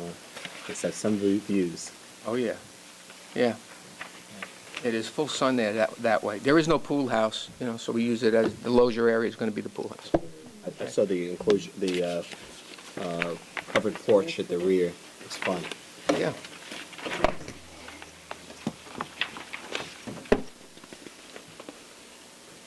There's plenty of room still on the property as far as space goes. We didn't kind of put too many structures on it. Brian, comments? I like the gesture with the pediment, but I think it's really too much. No, well, we just, I mean, again, Just I'm threw not, something on I there. just threw something on it for you, you It's- know. it's- You know, I can do a lot less, but I wanted to get ready. I wanted to try and get approved. It is what it is. I could do a ram's head, but to come back for 2 weeks for that, I'm hoping, you know, really. Anything else, Brian? No, that was my only thing. Christine? No. And are we still with the black asphalt that over there? Yes, I really want to keep the black roof with the black shutters. That house, that block has 4 houses with asphalt roofs on it. This is a triple laminate roof. It's not a flat, doesn't look flat. It's a thick, chunky roof. So I think it would look very well with the black shutters. I've done many of them in the village. Anything further? Jeff, comments? I like the way you incorporated the cabana in the garage, so you don't have an additional outbuilding. Exactly, that's the reason why we didn't do it, not to have another pool house there. And I'm like Susan. I would prefer to see a dark shingled roof rather than asphalt roof. And the last time you were here, Joe, in all fairness, you had mentioned that it was economics as a developer. So, you know, it's, yes, I'm sure there's some aesthetic value, but you did mention the fact that it's economic. And as this is an aesthetic board, not a board judging return on investment, my wish is that you would go with the dark shingles, which I think would make this a much richer looking house. And that's my opinion. I understand. Any concerns about the asphalt roof, Brian? I always have concerns about asphalt roofs. But, you know, I would prefer a wood roof as well. I prefer a slate roof on this house. Of course, but it's just I not could've gone slate, feasible. but I I mean, I it's didn't almost ask like this- saying you've never approved an asphalt roof. Of course you have. No, but Of course you have. But it's a this is stately street. Right, Wicker Pod is a We're- premier street. I understand. And I think the quality of house you're building, and I know the quality of houses you've It's built. not Wicker Park, it's Wine Dance. Wine Dance, excuse me, thank Right. you. And I personally think that this house would look richer and more befitting of the street if it was a shingled roof, and that's how my vote is inclined. Could I get approved tonight with a shingled roof? You get my vote. You have my vote, yeah? You'd have my vote. Done? Me too. Thanks, Joe. Done? All right, you cost me 50,000, Jeff. But we saved it 2 weeks. Joe, Okay. Who's the architect? I'm glad I'm not Okay, wearing yeah. mascara. Okay, I need you to mark up plans Yep. that the... He could do it right now, right? Yeah. Yep. Thank you. Change it to Mark it C. up, Thank the you. material be in. Thank you. Sold to the man with the wood roof. Take that back. You just have to, yeah, mark that. See that? Mark that. We actually have a copy with a cedar roof on it, if you want that Oh, copy. so you're holding out on me, huh? I was going too easy. I should have gone for the slate. Do you want to see the landscape plan at all, or? We saw it, looks Yeah, great. he held it up. We saw that. I mean, Got you- some formal gardens, yeah. The camera? But I do have a question, Joe. I mean, you're putting in a ton of stuff. Yes. Which is commendable. But is there anything on that property that's salvageable? No, it's. You have two plans, I'm hoping. There's nothing. 9 gigantic trees. Oh, yeah, there are 9 trees that we two did plants. save. Saving the Yeah, big trees. you, Okay. he can tell you what they are, yeah. More than 50,000 to move around. Yeah, I have to save them, it's just too much to move. Mark up the plans anyway. Mark up another one of these. Mark up the one I gave you. You mark up the ones I gave you? Thank you very much. Thank you. Thanks, Jeff. Do I have to, yeah, I'll buy you a beer. That is not a bribe, and that is not a requirement. It is not. Please, there are enough problems with this board. But then still you need can- one You more can try in my beer. Set of elevations. Yeah. Oh, you need another one? This is, The we need ones two I just sets. gave This you. is one set. Okay, I just gave you those So plans. just mark that I need one you to up. mark those two up. There's two there. Mark those two up.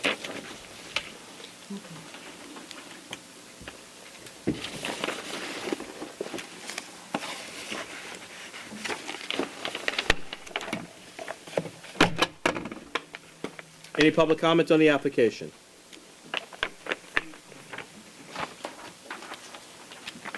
Motion to approve with the provision that the roof is I shingle. make a motion that we approve 155 Wyandanch LLC with the provision that the roof is shingle. Second. All in favor? Thank you. Thank you for your time.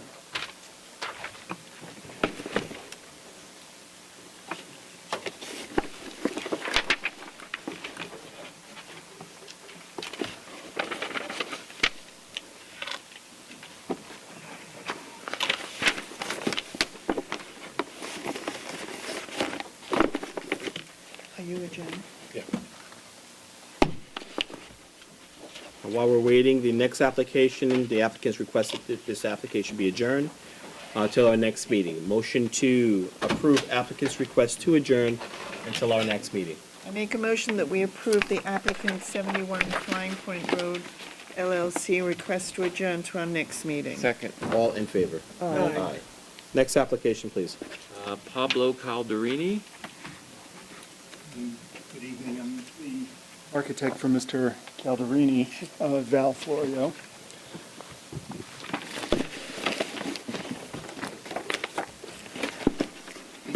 These are in the file, but I'd like small sets of pictures. Perfect, thank you.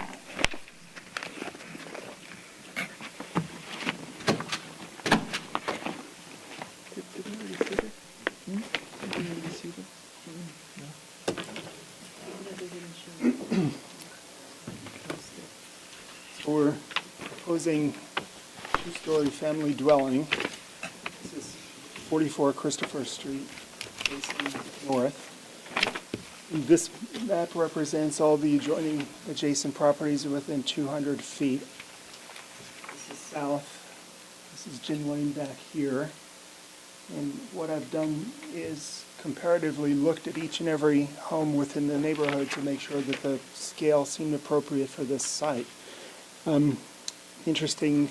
This is what we should have showed as a model two applications before. Yeah. I think the look of a Gambrel home, you have to be very careful with proportion. You should have been Thank you. before, the application before. So, And what I've tried to do is more historic representation of this style of house.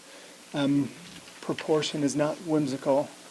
It does have a very gentle sweep, but you can go over the design, go over the material. I don't think you have any opposition to the board. So for record purposes, what material you're using, what, using wood shingle roof, wood shingle siding, using white trim, white historical windows and doors, and we have a white shingle detail. We call it a water table that wraps the base of the building. It's very historic looking. don't say that word, please. And I have to get him involved. Scope of work also includes a pool cabana, which is in the rear Yes. yard, tucked into some very heavy plantings on the southwest corner of the property. Handsome house. Brian, you have any comments? No, it's beautiful, though. Christine? Great. Jeff? No. Susie? I liked it a lot, too. Any public comment on the application? Yes. Please fall forward. I love the surfboard storage with the wetsuits. That's great. Good evening. I'm Catherine Daly from Toomey Latham Shea and Kelly. My firm represents Allison Morrow, homeowner to the west at 26 Christopher Street. I don't have any comments with respect to the architecture. My client just has some concerns which she has briefly discussed with the architect, and I'd just like to express those concerns and see if maybe we can work together to just. What are those concerns? It's a very quiet area, the ocean breezes, and the way the garage is facing my client's property, it's a two-car garage facing my client's backyard. My understanding is that there are 4 teenage boys that are going to be moving into the house. And I'm thinking, You direct your comments to the board, and please, no comments unless it's on the record. my client feels that with the garage doors in that location, I don't know what kind of sound the garage doors going up and down are going to make, whether they're going to remain up. And most people use a garage for when you have 4 teenage boys for a lot of for recreational stuff. I'm just saying, I don't know why the garage has to face my client's property as opposed to facing the street. We would object to We it. would object to the facing- streets. You So would. there's- number one question is beyond, it would be a concern. Okay. Secondly, the use of a person's garage is not within the purview of this board. It's not something we're entertaining. I understand, yeah. Well, you're I building understand records, that. so I want to make sure on record that we've identified that we have no, we don't Yeah. care if it's a teenager. there's- Hear me out, we don't care if it's a teenager. We're not considering the person's use or the number of people that are inhabiting the home. This board would very much object to a street-facing garage. If your concern is illumination from the garage, lighting, something projectile that's going to your home, cars coming in that could possibly cause projectile lighting into the property, that's something different. I'm talking about noise. Is this a tennis court? Yeah. And there's no noise from that? It's not in use. The garage is going to face the tennis court, right? And I didn't see a new survey in the file. I only saw an old survey. There's a site plan. It's a site plan. Copy of this, which superimposes the house onto the map. I've spoken with the neighbor, and I've, not briefly, in detail, I've exchanged no less than 7 emails with the neighbor to the west, which is number 26 Christopher. And I pointed out to her, and you have a copy on page 2, that our 2-car garage, which is 102 feet from her garage, is actually 3 feet within plus or minus of a 4-car garage, which faces her bedroom. All this to say that it's a very similar distance. We've also proposed planting, but the reason why we have a master bedroom not facing the west is because there's a tennis court which needed a variance, and it's built right on the lot line. We have a 1-story master. You can look in the plan. This house has no bedroom for the family, who, by the way, do not have 4 teenage boys. These are Told you irrelevant. Age school, right. Told you it's I'd irrelevant. like to reply to that. All this to say, we were very considerate. Brian's an architect. I have the most quiet doors in the industry for roll up and down. They're called Whisper Jet. Spoken to the neighbor, and I assured her there's not we will not have noise that are, facing her garage of all places. Her bedroom is on the west side of the house. Is it the up and down movement of the doorway that's a concern, or the use of the garage?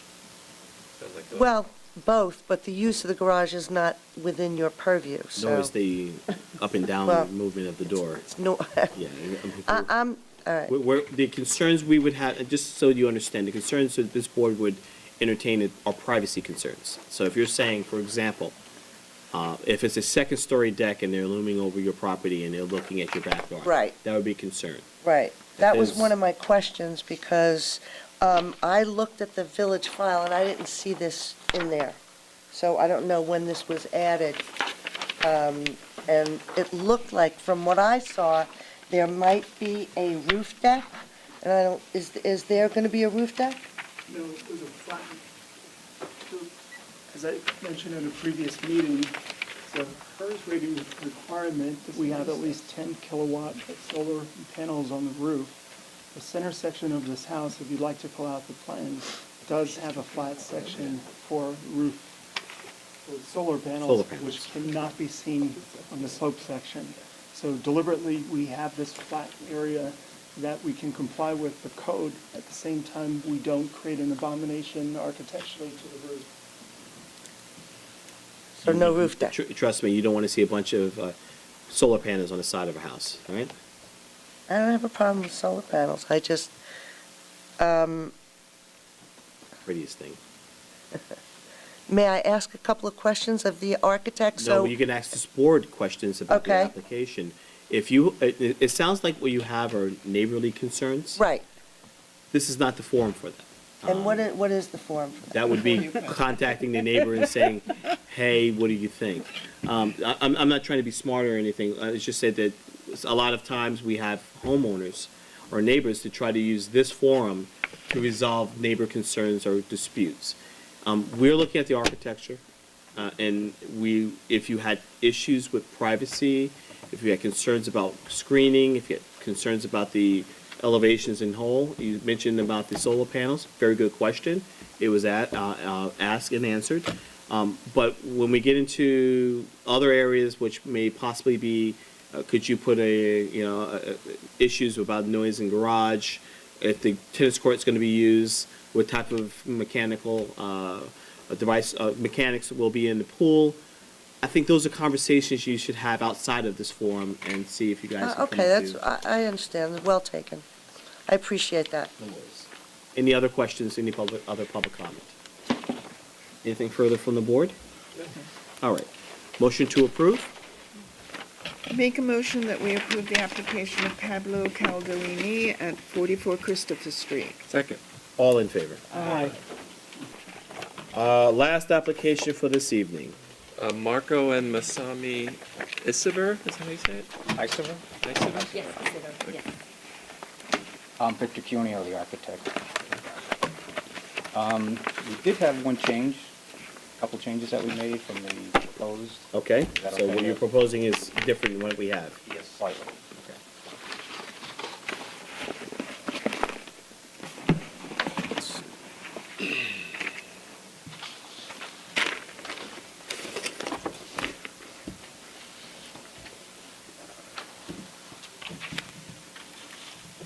What we're doing is removing the existing house, pool, and the pool house, all the concrete in front of the house.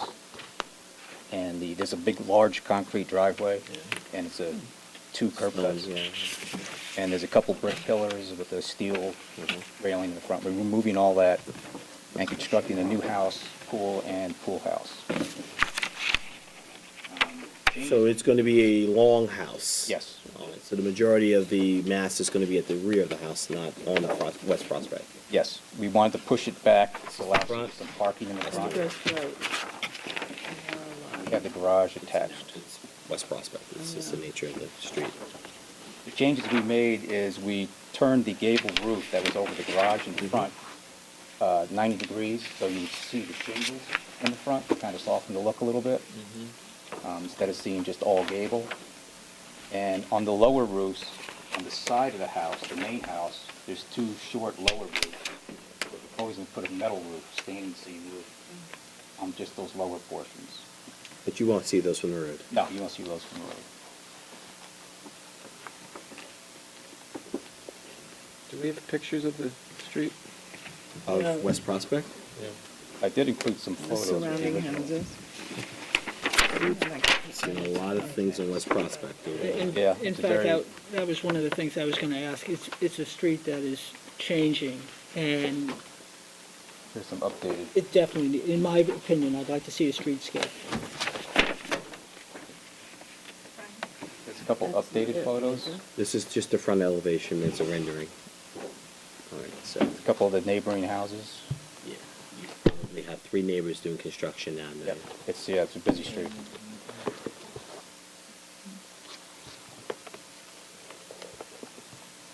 Yeah, yes. No, okay.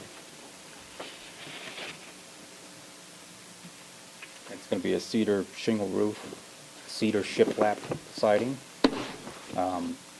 black clad casement windows, Marvin windows, temporary style type. Is the siding stained? Yes, it's going to have a semi-transparent white stain on it. It doesn't read that well so much in the rendering. And are these stucco portions? Yes, a few stucco. Where's the, The shingled roof, Yes, wood shingle roof. wood shingle.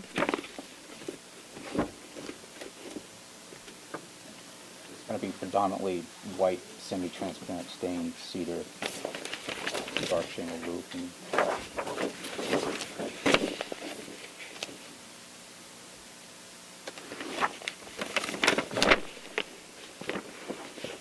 I mean, my one concern would be the second story deck because of the width, yeah, in the rear.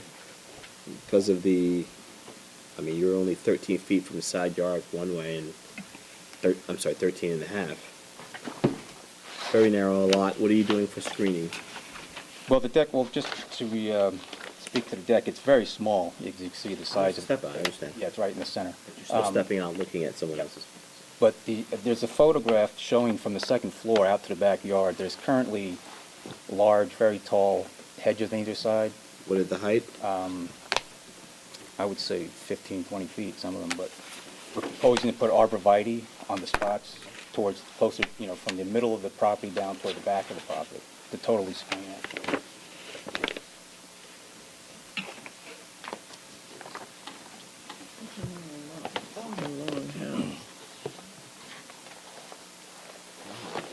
You know, No. what else do you do? I mean, that's No, I the know nature of that's the the lots lot. that we have, yeah.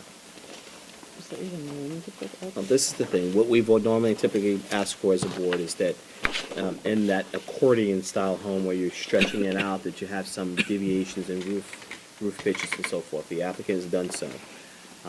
It's not one straight facade. It's the limitations of the lot sizes that we have in Southampton Village. I think that's a successful attempt think at it's breaking down the mass, yeah. Correct. Jeff, comments? I'm concerned with the street in general. I'd like to see a streetscape. There's a house that was recently built that has a similar feel, not as perhaps as well executed, also without soffits, with very stark windows, and it appears as an anomaly to my eyes. And we approved a house recently that's already been framed that is a very large house, very traditional large house with 2 large gables. That's in the property next to yours. Now, what's sitting on there now is a little bungalow that recognizably, Talking about all of the mass you want in an the front. improvement.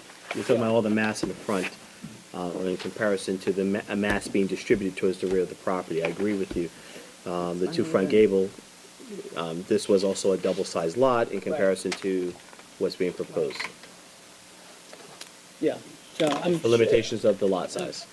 Limitation to the lot size, right, it depends on how, I assume they are using the existing footprint, because I think that lot is probably, the house that's on there is probably grandfathered, I'm not even sure if it's conforming.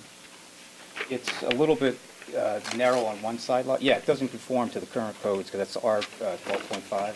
Right. And we got the 410 relief on it. Right. And we're, so So- everything, and right now, the pool house is actually almost right on the property line. So everything we're doing would be conforming. So we're taking out the old house. Brian, do you have any concerns? I like the fact that it's a modern house with traditional forms, and I like the way that they broke up the mass. I don't see what we could do to make it fit in on that street any better, you know? So I think it's a nice house, and it'll be fine. Christine? I think I agree with Brian. I don't see what else to do with that lot. I have no opposition to it. I think you've done the best you possibly could with what was given to you in terms of the lot dimensions. And it pretty much is what it is. And you demonstrated some of the things that we had concerns with, what I said before. Not one linear roof line, but there's obviously a break in the overall of the depth of the house itself, and I think it's as successful as you're going to get on this particular lot. And what about the issue of soffits over overhang? I think that it's because it's a modern house, it looks appropriate the way it is.